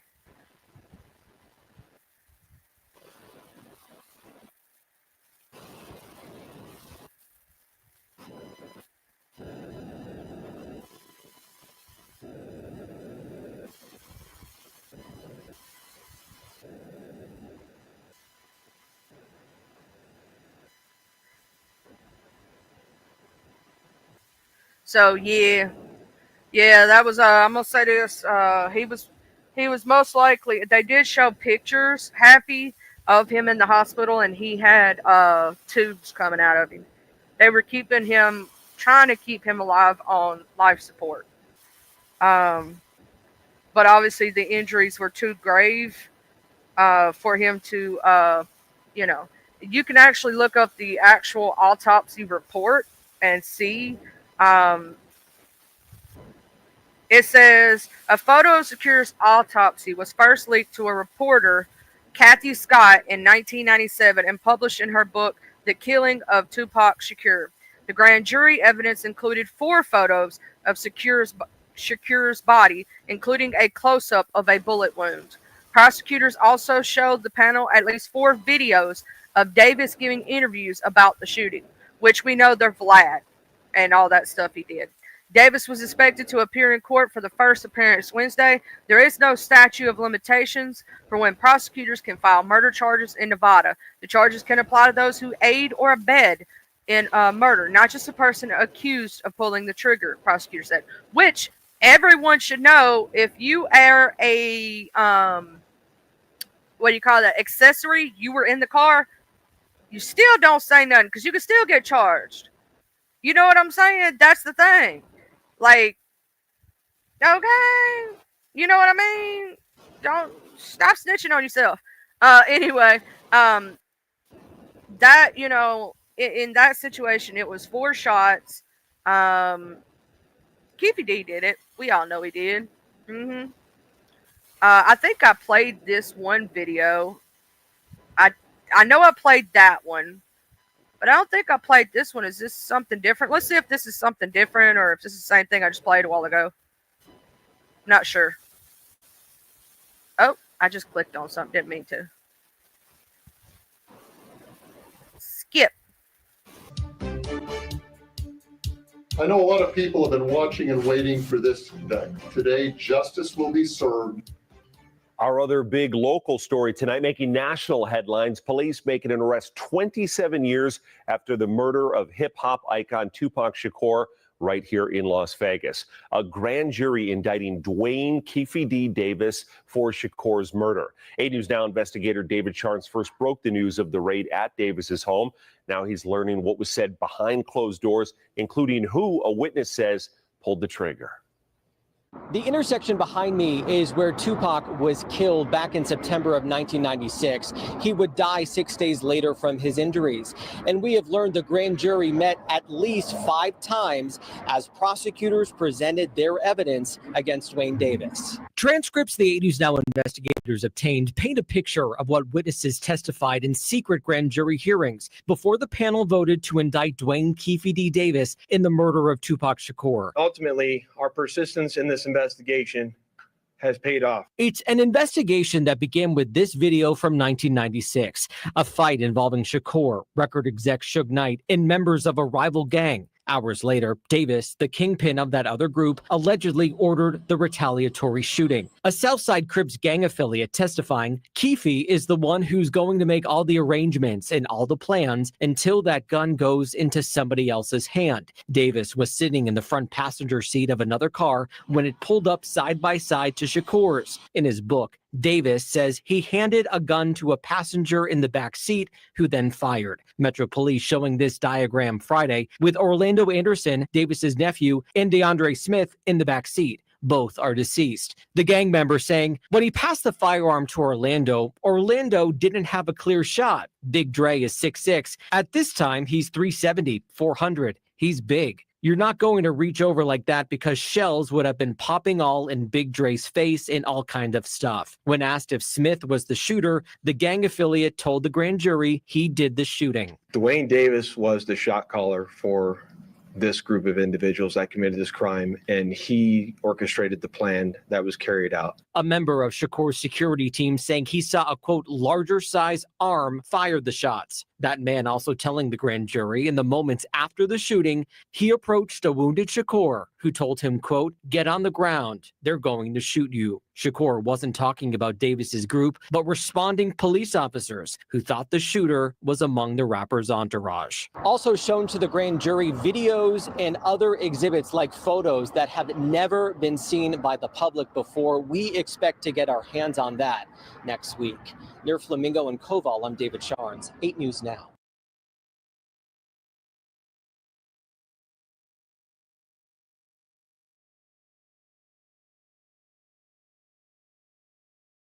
Yeah, I'm over here just talking. Like, there is some news that is I just got on headlines that Tory Lanez allegedly rushed to the hospital after he was stabbed in prison. I don't know if y'all know this, but supposedly this is breaking news right now. So if y'all follow who Tory Lanez is and the situation with him and Meg Thee Stallion, and you know he went to jail for popping one off on her toe or whatnot. I'm just gonna show y'all this. This is supposedly breaking news. Breaking news. If you have seen anything or know, you know, like if y'all know about Tory Lanez, I'm just break some news, y'all. Break some news. Breaking news. Tory Lanez allegedly rushed to the hospital after he was stabbed in prison, report says. The rapper, who is currently serving a 10-year sentence for shooting Meg Thee Stallion, was convicted in December of 2022. Tory Lanez, we're going to watch this video right quick. He supposedly was stabbed in jail.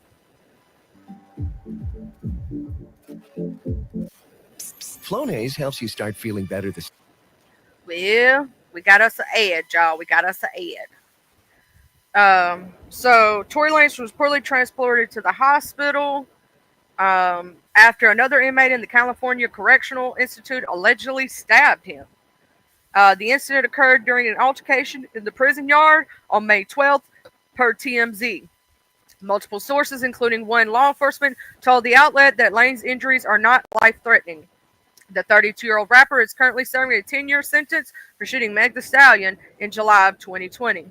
Lanez was convicted of multiple charges, including assault with a semi-automatic firearm in December of 2022.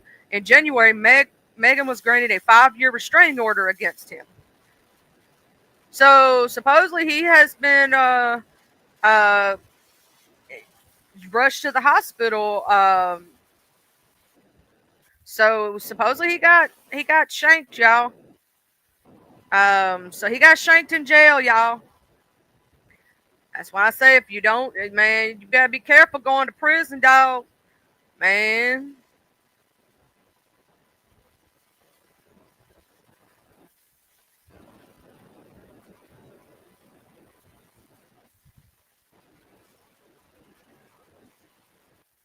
Now there is some conspiracies around that also.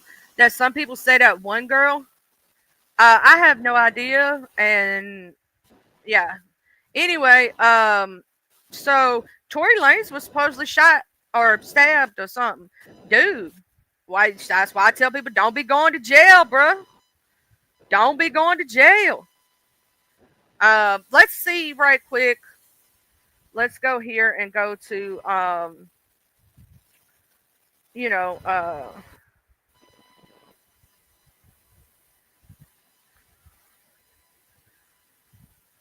that situation crazy. I'm just saying.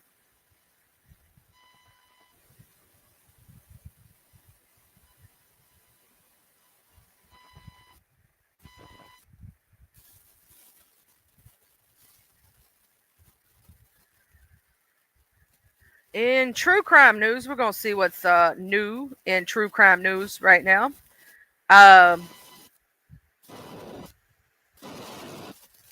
Let's go right here. So in true crime news right now, we have Florida home nurse accused of taping nonverbal patient's mouth shut and abusing her. We have teen allegedly playing ding dong ditch with friends fatally shot hours before his senior prom in Virginia. And the nurse is in Florida. And then in Alabama, remains found in burn pile identified as a missing 1-year-old boy. Dude, why are people doing that to children? In Florida, Florida woman convicted of illing her boyfriend and his brother, then kidnapping their mom at gunpoint. In Las Vegas, we have worst child homicide I've ever had. Woman gets life for illing boy who was beaten and burned. And then in Detroit, we have Detroit man allegedly illed his wife with a plastic sword and pliers, claimed she was a demon. Why so many people gotta be crazy? I swear.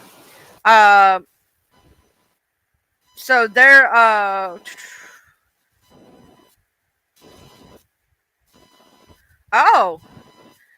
let's see here.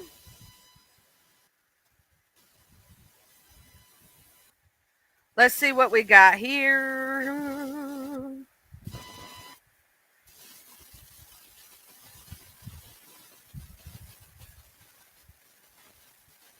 Oh, they had in Austin, Texas, police search for a girl missing since 2017 after her sister was recently found in a locked closet. I wonder if they're going to find that baby.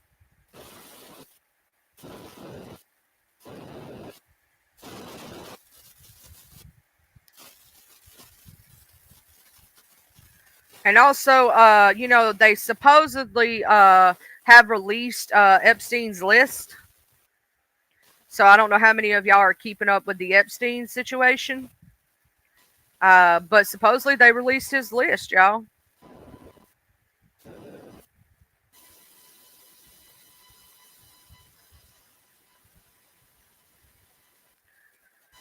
Let me go over here and look up something right quick.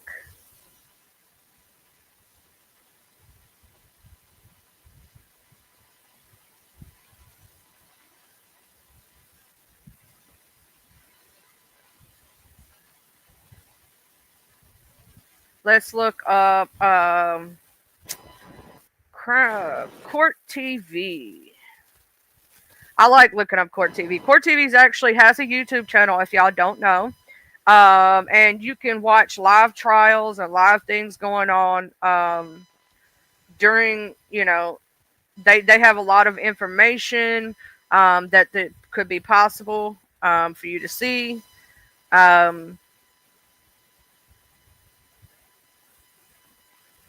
Also, the Mendez brothers resentencing hearing starts today.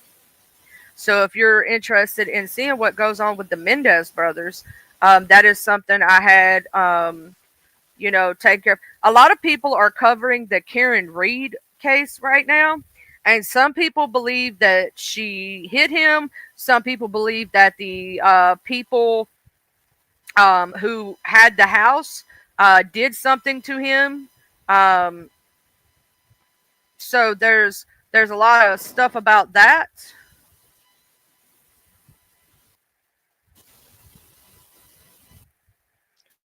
I wonder if they have any of the.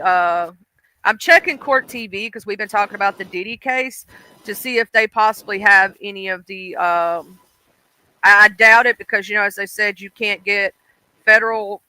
You can't see anything from a federal perspective. Only on a state and local level can you see.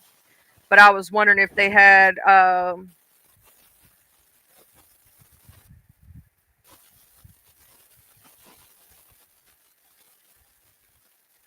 To see if they actually had any of the actual stuff recorded.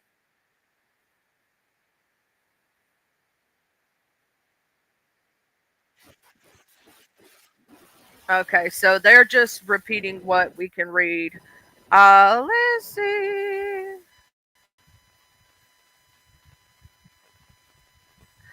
This is more on the Tory Lanez situation.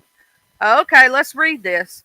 Rapper Tory Lanez, and this happened May 13th, so this is breaking news for those that don't know, was attacked in prison. It says Lanez, whose legal name is Daystar Peterson, was attacked at a housing unit in California Correctional Institute in Tacopaya about 7:20 a.m. and Pedro Calderon Michael, spokesman for the State Department of Corrections and Rehabilitation, said in the email. Michael did not specify how Lanez was attacked, but a message posted on the rapper's Instagram account Monday evening said that Lanez was stabbed 14 times and both his lungs collapsed. The post said Lanez is breathing on his own. Despite being in pain, he's talking normally, in good spirits, and deeply thankful to God that he is pulling through. Staff immediately gave Lanez medical aid and called 911. He was taken to the outside hospital. If that was one of us, so I've heard many times, I'll say this, that they don't give prisoners their actual, medical help that they need. I've heard about women who are pregnant while in prison and they don't give them the medical that they need. I heard about one woman who had a baby in the cell, y'all. I heard about that they treated her so terribly that it was awful. Straight up awful.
Let's see here.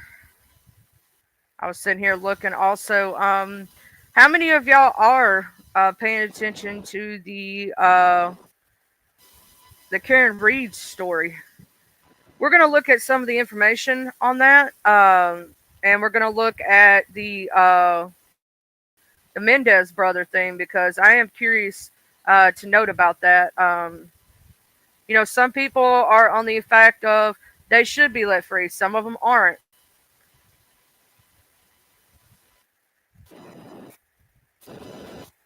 In 1996 to life in prison without the possibility of parole for killing their parents, Jose and Kitty Menendez.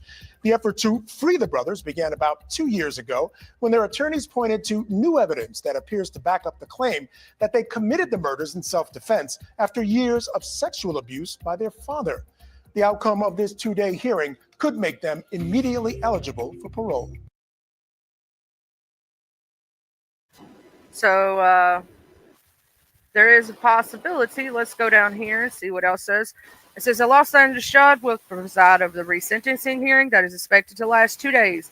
If he shortens their sentence, the brothers would still need approval from the state's parole board to get out of prison. They could then potentially go free on time served.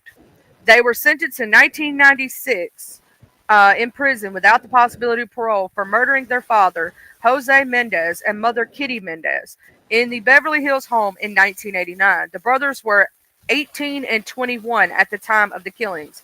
While defense attorneys argues the brothers acted out of self-defense after years of SA abuse by their father, prosecutors said the brothers killed their parents for a multi-million-dollar inheritance. The hearing were delayed for months due to wildfires in LA area and disputes between LA prosecutors and defense attorneys. Let's see.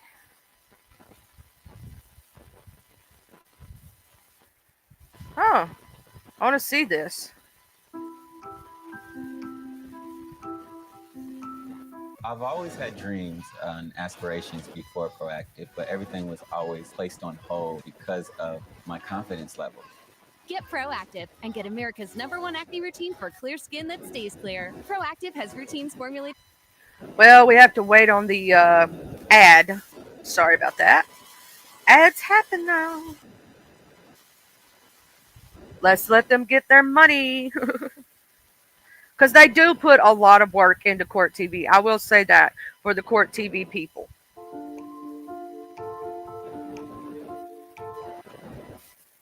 Bailar? Bailar. It seems like that's just got way too many ads for that little bit. The family, obviously, we know they support. Let's see. Do they have anything new? I think we'll see if they have anything new. But so far, it seems like most things are what we already know about this case. Now, this is Dr. Conti discusses the Mendez tapes with Dr. Orzali.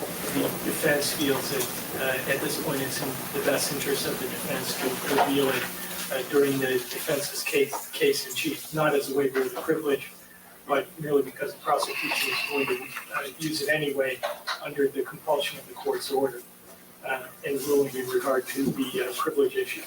And in the tape itself, there is a mention at page 19 and page 20 of the transcript that was provided to the court of the Calabasas issue. That's the way it comes up in the tape. And there's also on the same page on page 19 reference to the Princeton issue, which we believe refers to the those two incidents have not been the subject of testimony in front of our jury yet. And we would move to exclude cross-examination of Dr. Conti about those issues under Evidence Code Section 352 and 1101.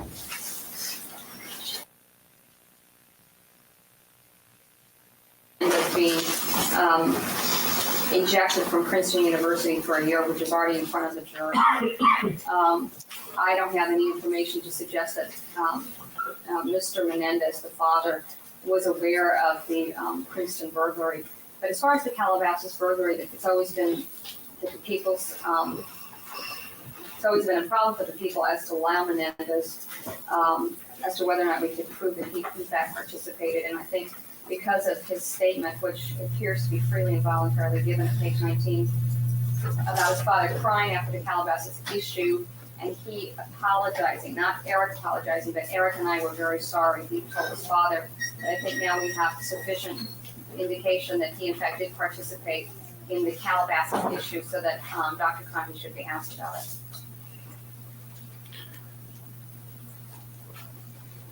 All right, did you want to respond? Well, the only reference, the reference she's referring to is he couldn't withstand it. He cried after the Calabasas issue after I said that, Eric and I were sorry. It doesn't indicate what he's sorry for. It does not indicate what his participation, if any, in the Calabasas burglary was. And that's the only reference throughout this entire tape. So I don't think this is sufficient to prove up Lyle Menendez's participation in the incidents, sufficient to allow a detailed examination into that incident, which I think would open up collateral issues as to the nature of his participation in that incident, and would really require the defense to respond to the underlying facts of that case, which I think, in terms of probative value versus prejudice, should be excluded under 352. When you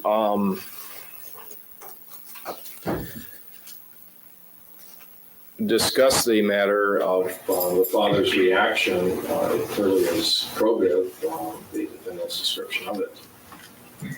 As far as the defendant's involvement, he does acknowledge by his statement involvement. The only issue is what is meant by the Calabasas issue as to what it was.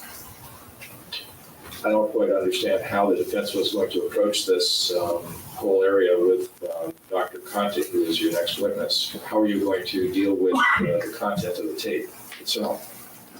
Well, he's going to talk primarily prior to the tape about the way that it was made, the motivation for it, listening to it, what it reflected to him in terms of what was actually going on.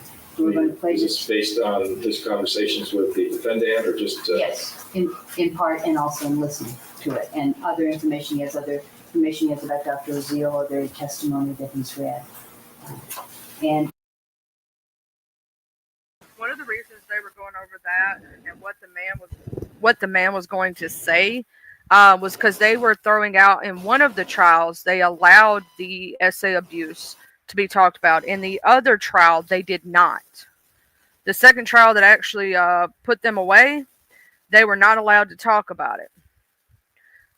They were not allowed to speak about it. If it was talked about, it was, it's very much basically, done. But, with the Mendez brothers, some people believe that they deserve it.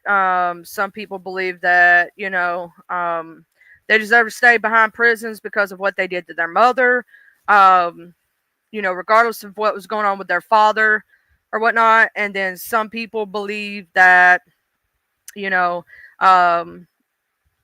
with everything that was going on, that they don't. You know what I'm saying? So some people believe they deserve to be out. Some people don't believe they deserve to be out. Some people believe they deserve to be in prison. Just like when we look at what happened in a lot of, like, let's say the situation with this Karen Reed situation. Some people are on the fence of whether Karen actually did this or if the other people did this, because of alcohol being involved. A lot of the memories that go on in this situation, people are, just on the fence of this situation. Some people believe she had something to do with it. Some people believe the family people had something to do with it. So what are your thought process on the Karen Reed situation? We are going to watch this. They are live right now about it. One way or another. But it's clear that the evidence collection was non-traditional, to be generous. There's really legitimate questions as to why it wasn't found, when it was found, how were certain parts missed. There's a discussion about how the microparticles of the taillight were found on John O'Keefe's clothing. That's something that's really strong for the Commonwealth. The defense is going to continue to rightfully poke holes into the responsibility of the Commonwealth to do a solid investigation, like Corey was talking about last hour. This is an officer. This is a potential murder of an officer. No stone is unturned. You go get everything. You talk to everyone. You collect all the videos from all the cameras all around, because this is such an important issue. And by exposing how maybe the Commonwealth didn't meet that expectation, the defense scores some points. And that's part of this discussion around the tail light.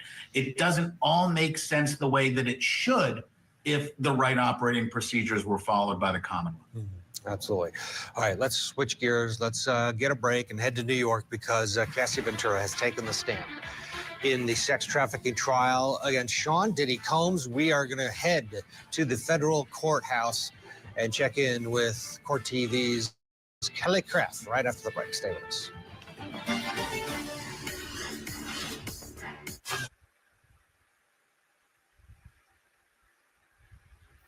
Okay, so they're on break right now. They're going to be talking about the Diddy situation, and this is they're live right now. If y'all want to, pay attention to that or whatnot. With this situation, with the Karen Read situation, I'm going to read more on it. Close. Ads. Okay. So, so many ads. Okay. Let's go down here. The trial updates. So we're going to go from the very first day all the way up. Y'all know I like to wait until trials are a little bit further in for a specific reason, so that we can compile the evidence all together at once. It makes it a lot easier sometimes. So we're going to go to day 1. And I'm going to scroll all the way to the bottom, and we'll scroll upward. So Brennan told jurors to pay close attention to the data and battery temperatures of O'Keefe's phone, and which was recovered from under his body. The data which recorded the time-stamped O'Keefe's movements would show a small window when only Reed and they were together. He said would ultimately prove that he died where he was found. There's Karen Reed's defense says investigation was corrupted from the start. Paramedic recalls Karen Reed saying, "I hit him, I hit him, I hit him." Can we wrap this up? Tense cross-examination of first Karen Reed's witness. John O'Keefe's longtime friend recalls frantic search. Jackson claimed that O'Keefe's injuries were not related to hypothermia or frostbite, but rather a dog. He displayed O'Keefe's arm and noted that the pattern of injuries could be blamed on Albert's dog, Jackson. Said his experts proved that O'Keefe was killed elsewhere and his body was moved. Jackson told jurors that the case was riddled with reasonable doubt and his client was a victim of a corrupt and botched investigation, and urged jurors to return verdicts of not guilty.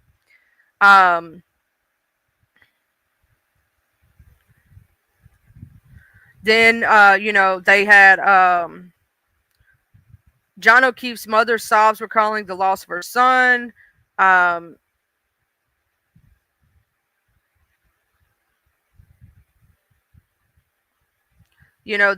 Carrie Roberts cross-examined on police interview. Jennifer McCabe text.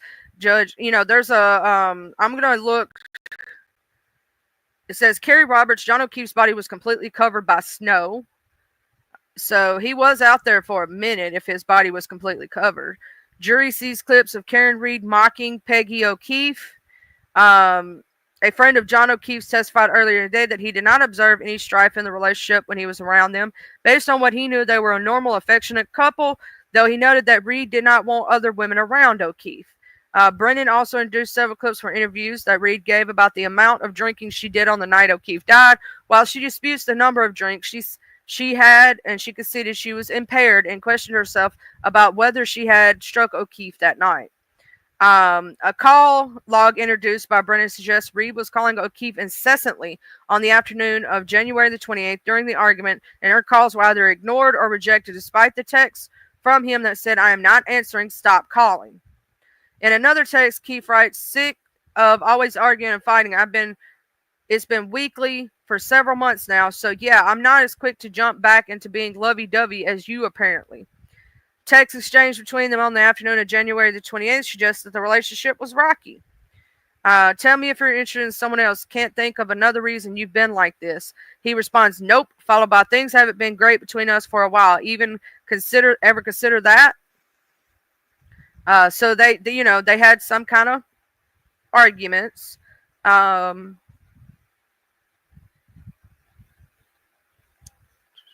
Said he testified that Reed's blood alcohol test measured 93 milligrams per deciliter, or 0.93. The legal limit is 0.08 BAC. On cross by defense attorney Elizabeth Little, he conceded a serum blood alcohol performed at the hospital is different from a whole blood alcohol test, the standard used in forensic testing, but Fowler said that the serum test is comparable in accuracy, though he conceded that he did not factor in Karen Reed's MS and anemia condition that could potentially affect results.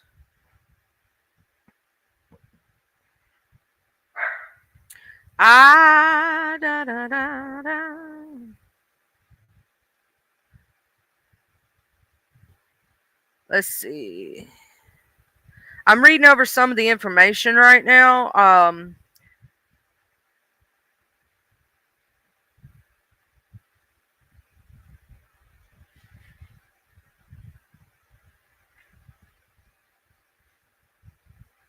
Oh, let's see. Let's see about this right here. I want to hear this right here. I want to watch this.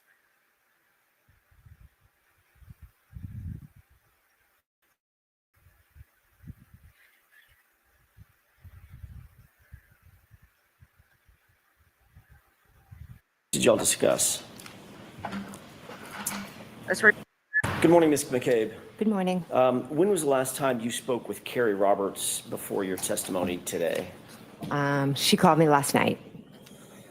What did y'all discuss? She asked if my daughters were going to be staying home from school today because her daughter would possibly join them. Did you discuss anything having to do with your testimony?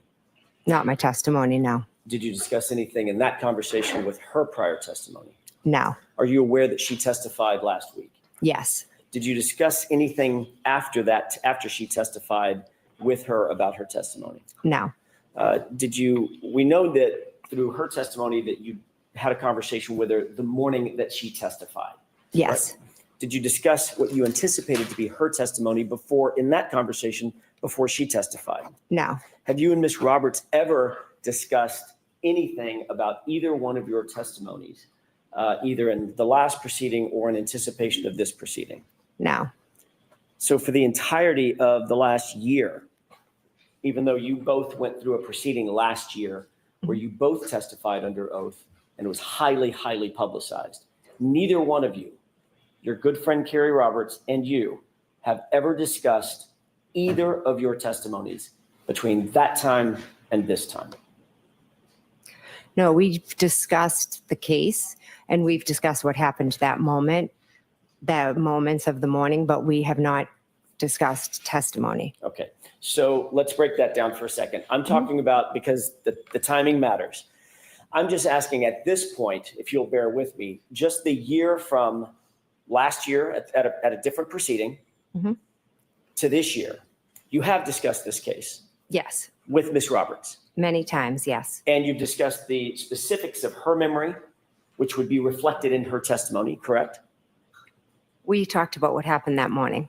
So you were talking about what she remembers happening that morning, correct?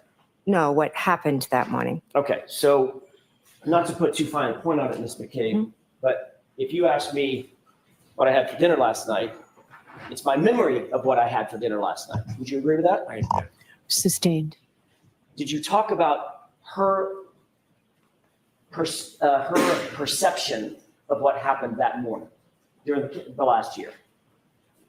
We've talked about what has happened, yes. Okay, so I'm trying to break it down between you and Ms. Roberts. You've discussed her perceptions and her memory of what happened, as well as, and separate and apart from, your memory and your perceptions, correct? Correct. So there have been circumstances in which you and Ms. Roberts have compared, by definition, what she remembers versus what you remember, correct? I wouldn't say compare. Now let's move to what would you say in terms of what you've discussed and why? I would say that we've both talked about what we've discussed, but it wasn't like a comparison. We weren't comparing anything. You've talked about what you discussed. What does that mean? Talked about your testimony? No, we've discussed what happened to that moment and in those moments. So, when I got a phone call, and that's my story. I got a phone call in the morning, and then Carrie can say, yeah, I got a phone call as well. As you said, that's your story, correct? Not my story. It's Those the were truth. yours. It's the truth. Okay. So for instance, when you got a phone call at 4:53 in the morning, Carrie Roberts wasn't there, correct? Correct. But you've discussed that with her. Correct. And you've told her what your perception of that, your memory of that phone call was, even though she was not recipient to and did not witness that phone call, correct? I've told her about the phone call, correct. As well as Cross, just starting off, let's bring in our legal analyst, South Carolina solicitor Kevin Brackett on the show. Kevin, your impressions so far, I recognize that it's early, but so far, what do you think of the cross? It is early, but he's obviously trying to exploit. First of all, she's probably been cautioned about discussing her testimony, so he's trying to make her nervous about what she may have said to other witnesses, to Ms. Roberts in particular. And so she's trying to, walk the line of, I did talk to her and we have discussed the case and the things we saw, but we didn't discuss the testimony. And so I could see she's a little bit caught off guard with that. But, as long as she just answers truthfully, she seems to be doing her best to try to explain that while they've discussed the case, they haven't discussed their testimony. I testified to this and I said that, and he asked me this and so forth. So I think, again, it's early days. So it's really hard to call. But like I said before, she comes across as a genuine, sincere person. So I think she's doing well so far, and absence any bombshells that are laying in there, she should be okay. Right, Kevin. She does appear very calm, and we know last time Alan Jackson really came at her. He was very aggressive. We haven't really seen any aggression quite yet. Maybe it'll come. But in terms of her looking calm, she doesn't appear rattled at all. No, she seems to be very, matter of fact and just trying to lay her case out, getting caught up on things like that's my story. Of course, he's going to exploit that, your story. So this is a story, and, as opposed to this is what happened. And so, but she seems to be. And your analysis this morning. Great to have you on the. Welcome back to Court TV Live. I'm Ted Rowlands, good to be with you. And she, of course, has that Google House Long to Die in the Cold. She's told her story on direct examination. Now, how will she hold up? She's Brian Albert's sister-in-law, and we're watching the cross. So we haven't missed a moment. We're picking it up right where we left off. As well as many other details that she was not privy to personally, correct? Correct. Conversations that you've had, for instance, conversations that you claim you've had with Ms. Reed, correct?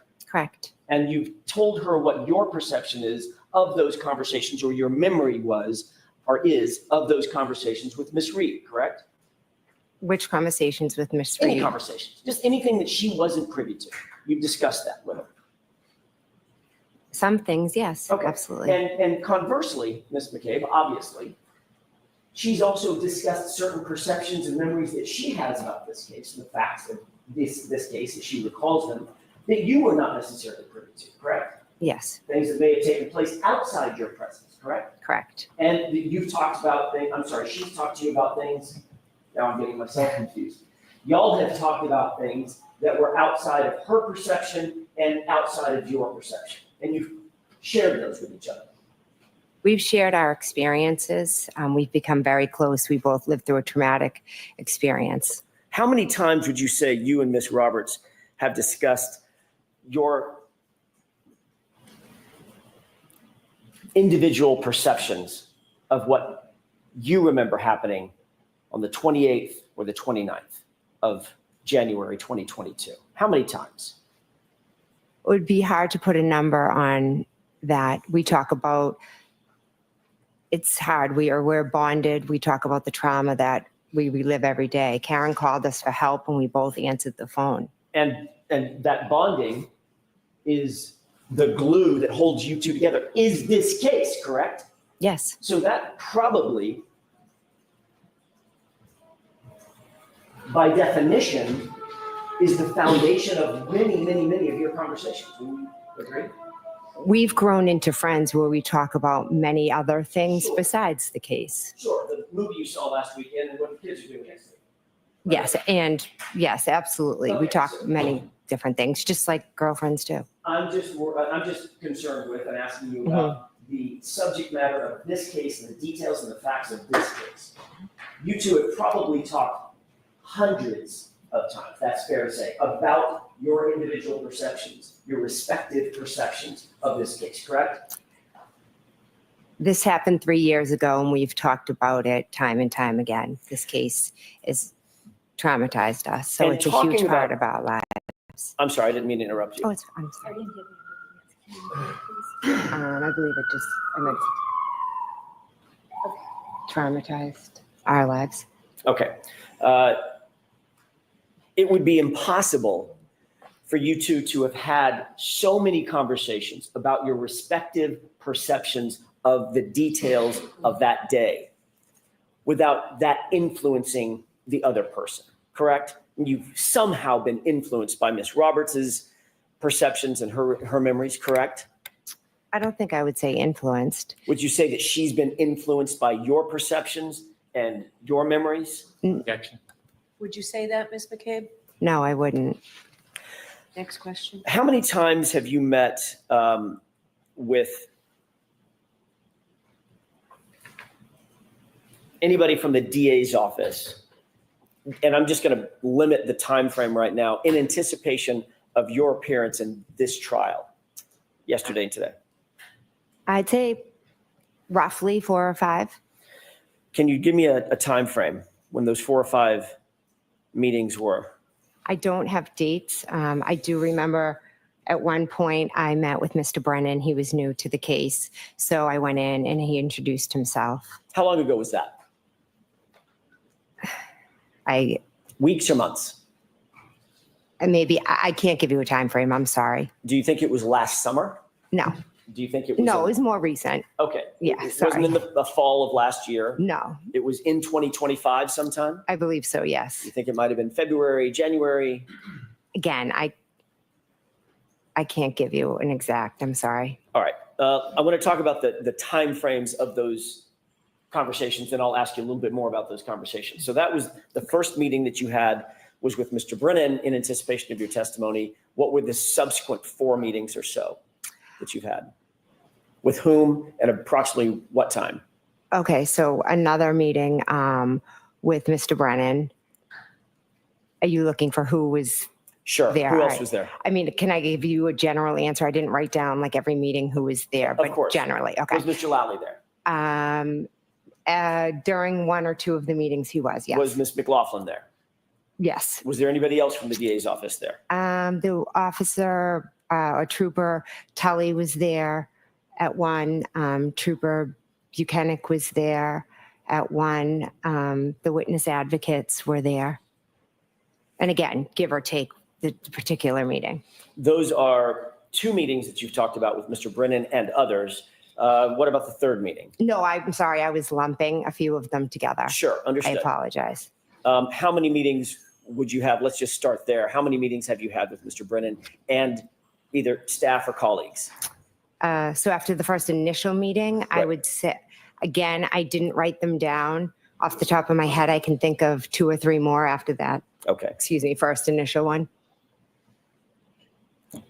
So that's either 4 or 5 meetings with Mr. Brennan and some combination of his colleagues, Mr. Lally, Ms. McLaughlin, perhaps, Mr. Nelson, perhaps, the other employee of the DA's office, and Troopers Buchanan and Trooper Tully. Correct. You asked questions about at any of these meetings. I'm just going to lump them all together. Any of these 5 meetings. By the way, when was most recent? Last night, I had a Zoom call in regards, I think the court asked them to. Yes, I'm going to stop you right there. Oh, okay. I'm going to ask a different question, and if you don't mind, I'm just going to lead you through this question.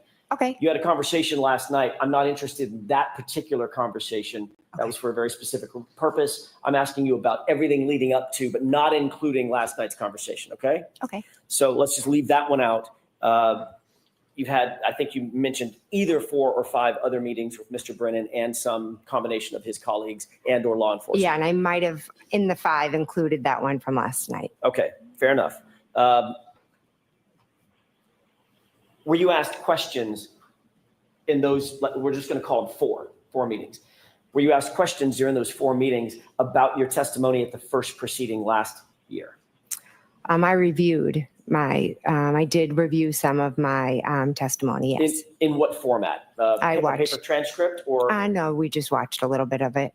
Do you watch your direct examination? A little bit, yes. Did you watch your cross-examination? A little, yes. Who cross-examined you? You did. That was me. Yes. And did you watch the redirect or any part of it? No. Did you watch any part of any subsequent version of recross or additional questions that you were asked? I don't believe so, no. Was there a specific area that Mr. Brennan asked you to look at and review in terms of your direct or your cross-examination? No. Did you watch the entirety of the direct examination and the entirety of the cross-examination? I do not believe so, no. Were you questioned by Mr. Brennan following your review of that direct and cross-examination? No. So he didn't ask you any questions about any of your answers? He showed me a dash cam and would ask me to point out who's this, who's that, a waterfall video, is this you, is this somebody? Those were the type of questions that he asked me. What about any discussion about your demeanor and how you performed in the last proceeding? Objection. Sustained. I'll ask it a different way. What about your demeanor? I'm using probably a poor word, perform. Mm-hmm. How you came across your demeanor in the last proceeding? Objection. Sustained. Did you discuss changing your demeanor in any way, shape, form, or fashion from the last trial the last proceeding to this trial? My mistake. From the last proceeding to this trial, was your demeanor ever discussed?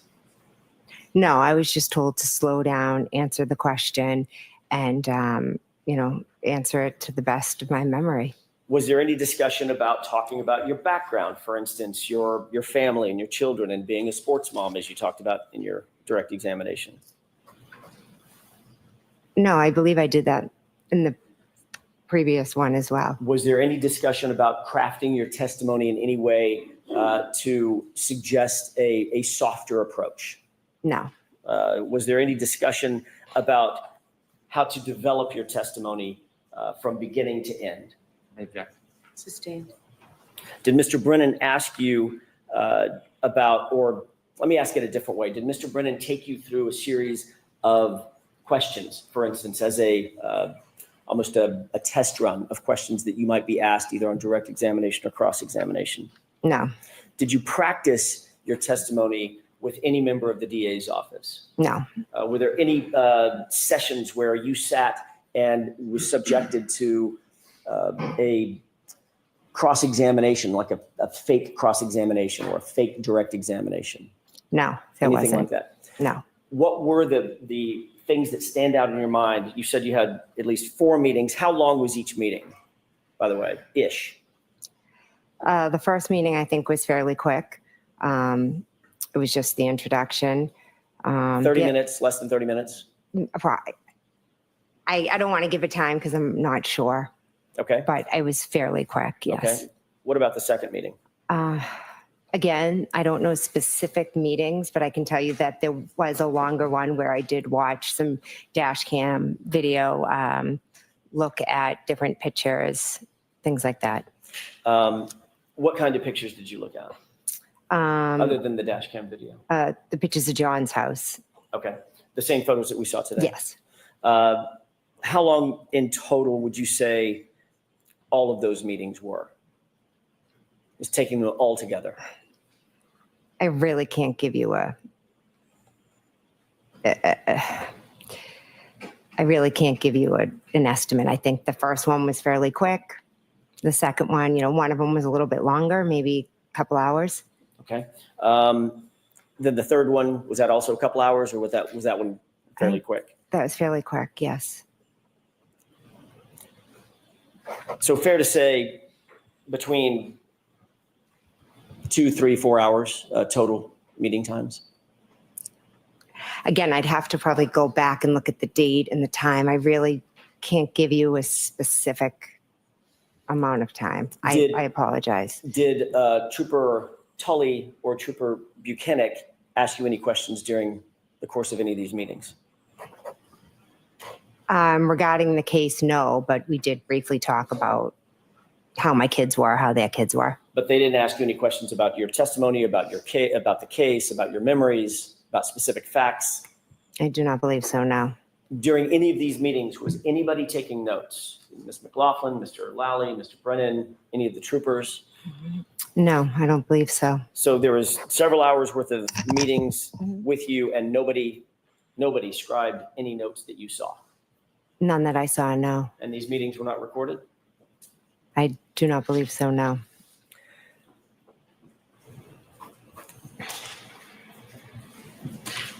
Ms. McCabe, I'm going to ask you a series of questions about your family because I just want to make sure it's crystal clear who's who. You're married to Matt McCabe, correct? Yes. Your sister is Nicole Albert. Yes. Nicole is married to Brian Albert. Yes.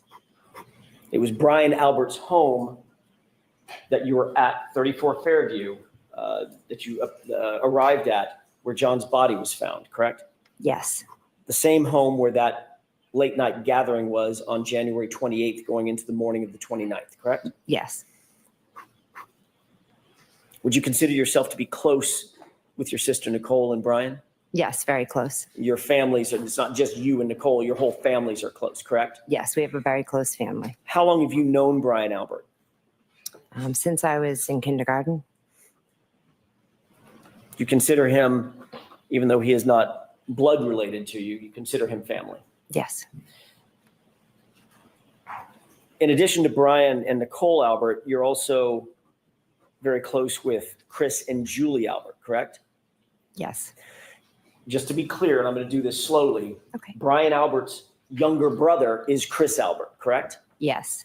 Chris Albert is married to Julie Albert. Yes. You consider Chris and Julie family, even though there may not be a blood relation as well, correct? Yes. Chris Albert is a Canton Select Board member, is that right? Now he is, yes. And the Canton, that's in Canton? I said Select Board member. Did I mention Canton Select Board member? It is in Canton, Okay. yes. All right, obviously it's in Canton. The Canton Police Department reports to the Select Board, correct? I'm not aware. You're not aware of that echelon? No. All right, cross-examination of Jen McCabe continues. We'll get a break, get you back into the courtroom right after this. And a reminder, you can watch Court TV on any streaming device, including Amazon Fire. Join us for live coverage, in-depth legal reporting, and expert analysis since the nation's most talked about trials right here, Court TV. Is Karen Reed a killer girlfriend? She's guilty. Or the scapegoat in an elaborate cover-up? Karen Reed was framed. Karen Reed is accused of murdering her police officer boyfriend. And stated repeatedly, I hit him, I hit him. She may end up taking the stand. Her first trial ended with a hung jury. They haven't proven anything. Will a jury finally agree on a verdict? We know who did it. The Karen Reed murder retrial. Live coverage today on Court TV. When the defendant was speaking to the first responder, the woman, were you near? Yes. Did you hear or do you remember the defendant saying anything to the first responder? Yes. What did she say? She told the first responder, I hit him, I hit him, I hit him. When she told the first responder, I hit him, how did you react? I was like startled, kind of like, what are you saying? What are you talking about? Did you say anything to the defendant? I think after the second or third time she was saying it, I was like, Karen, like, what are you saying?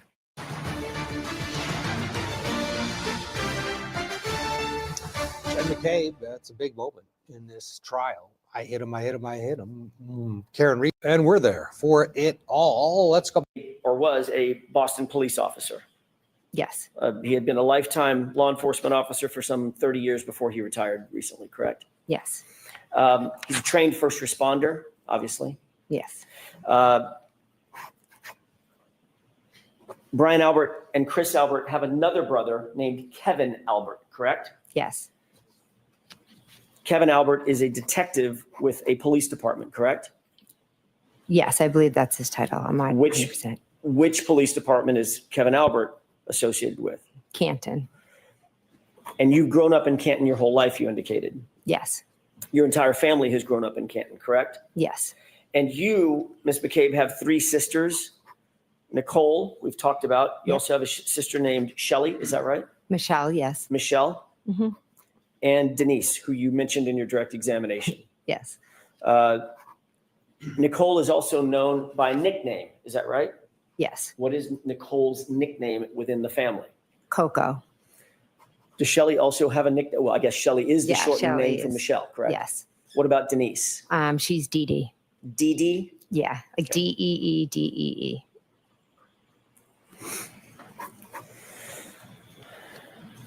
Your father lives close by in a neighboring town, correct? Yes. Don't tell me the town, but it's relatively close to Canton. 20 minutes, yes. Okay. His name is Tom Weeks. Yes.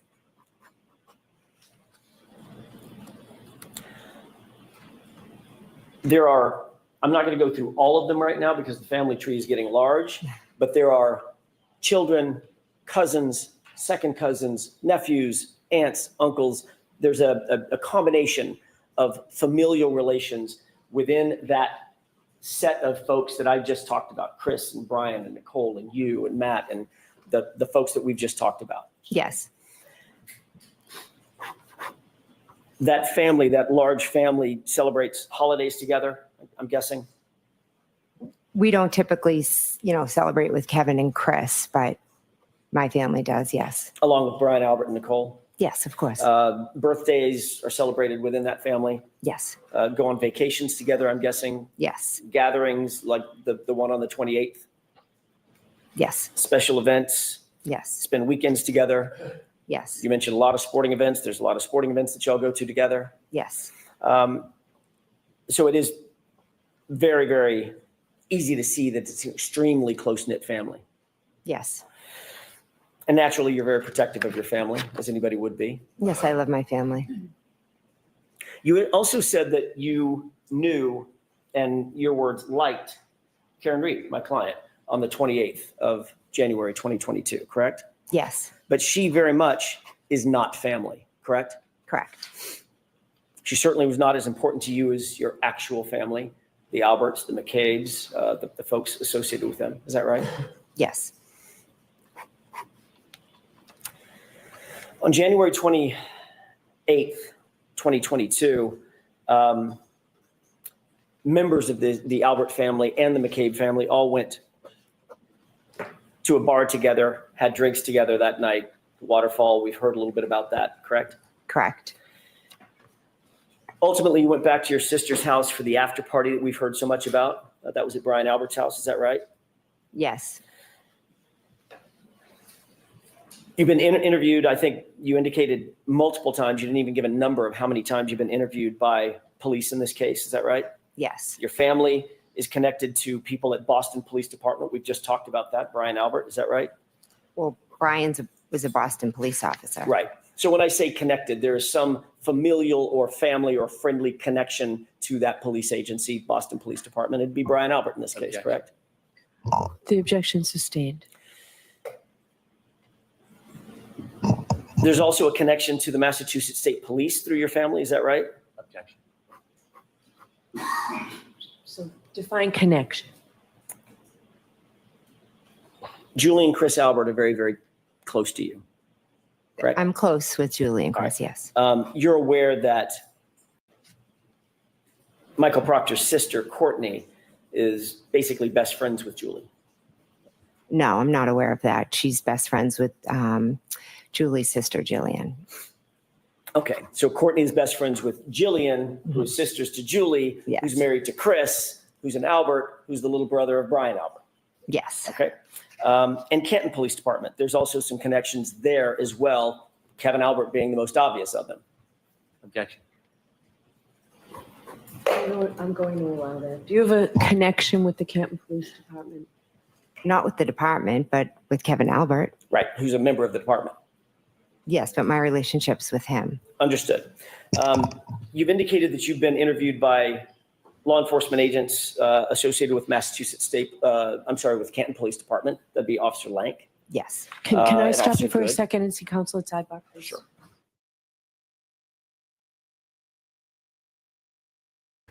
Hey, Mr. Jim, the best Jim, the only Jim. How you doing? So basically, with the Karen Reed situation, you know, there is reasonable doubt. You know, there is a lot that goes into this case itself. If you break it down, you know, they were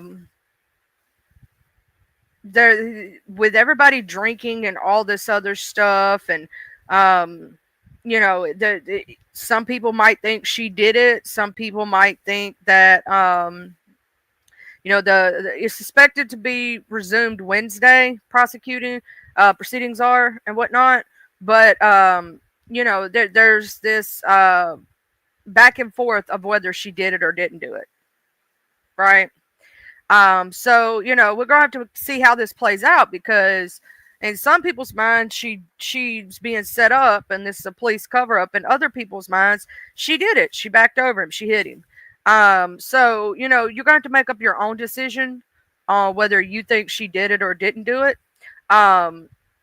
You know, in discernment and whatnot. But I do know that I'm going to get off here, go have a great rest of my day. You know, I've been kind of busy, so I have been missing things that's been going on these YouTube streets. I apologize if I'm acting like a dumb blonde on some situations, because with the situation with my son that's going on right now, I'm not normally in the time frame or mindset that I normally am, and I catch everything and see everything and hear everything. So if there's things that I've missed along the way, you know, just let me know, you know, because I'm not a mind reader in any way, shape, or form. I've been going through a lot myself, and I apologize if I'm not hip on situations or know what's going on right this moment. You know, it's just been a lot going on, is all I could say. I do say that I want to say that I appreciate every single one of you who've stuck around, stayed, and appreciate the ones who show me, you know, real support. I want to thank all of you. I want you to always to know that you're appreciated. I don't want you to ever feel like that you're not, because so many content creators forget to appreciate what they do have. You know what I'm saying? And I just always want y'all to feel that way. I don't want you to ever feel like you're not. And I want to thank every single one of you for being here today, when you could have decided to be anywhere you wanted to be. You know what I'm saying? We've touched on a lot of different topics today. Tomorrow is Wellness Wednesday. If you have a specific thing on Wellness Wednesday that you want to talk about, you can leave a comment underneath this video, and let me know that you want to talk about a specific thing on Wellness Wednesday. Or if you ever want to bring up a topic for Topic Tuesday, so on and so forth. You know, because I always try to make sure that, you know, not only do the things that I talk about interest me, but interest you. I want you to feel like when you come in here, you know, you get to talk about the things you want to talk about too. You know, I don't want you to ever feel like you're left out in the cold, and, you know, it is up to us content creators to create the content, right, that we, consume. But it's also, you know, the audience. Y'all matter. You know what I'm saying? And should be involved if you want to be involved in the content. You know? So just let me know. Hit me up under the video. I just want to say thank you all so very much, and sending y'all much love. I'll see y'all later, and money huggies. Bye. Also, thank you to my replay gang, my bush watchers and everything. Love y'all very much. Bye.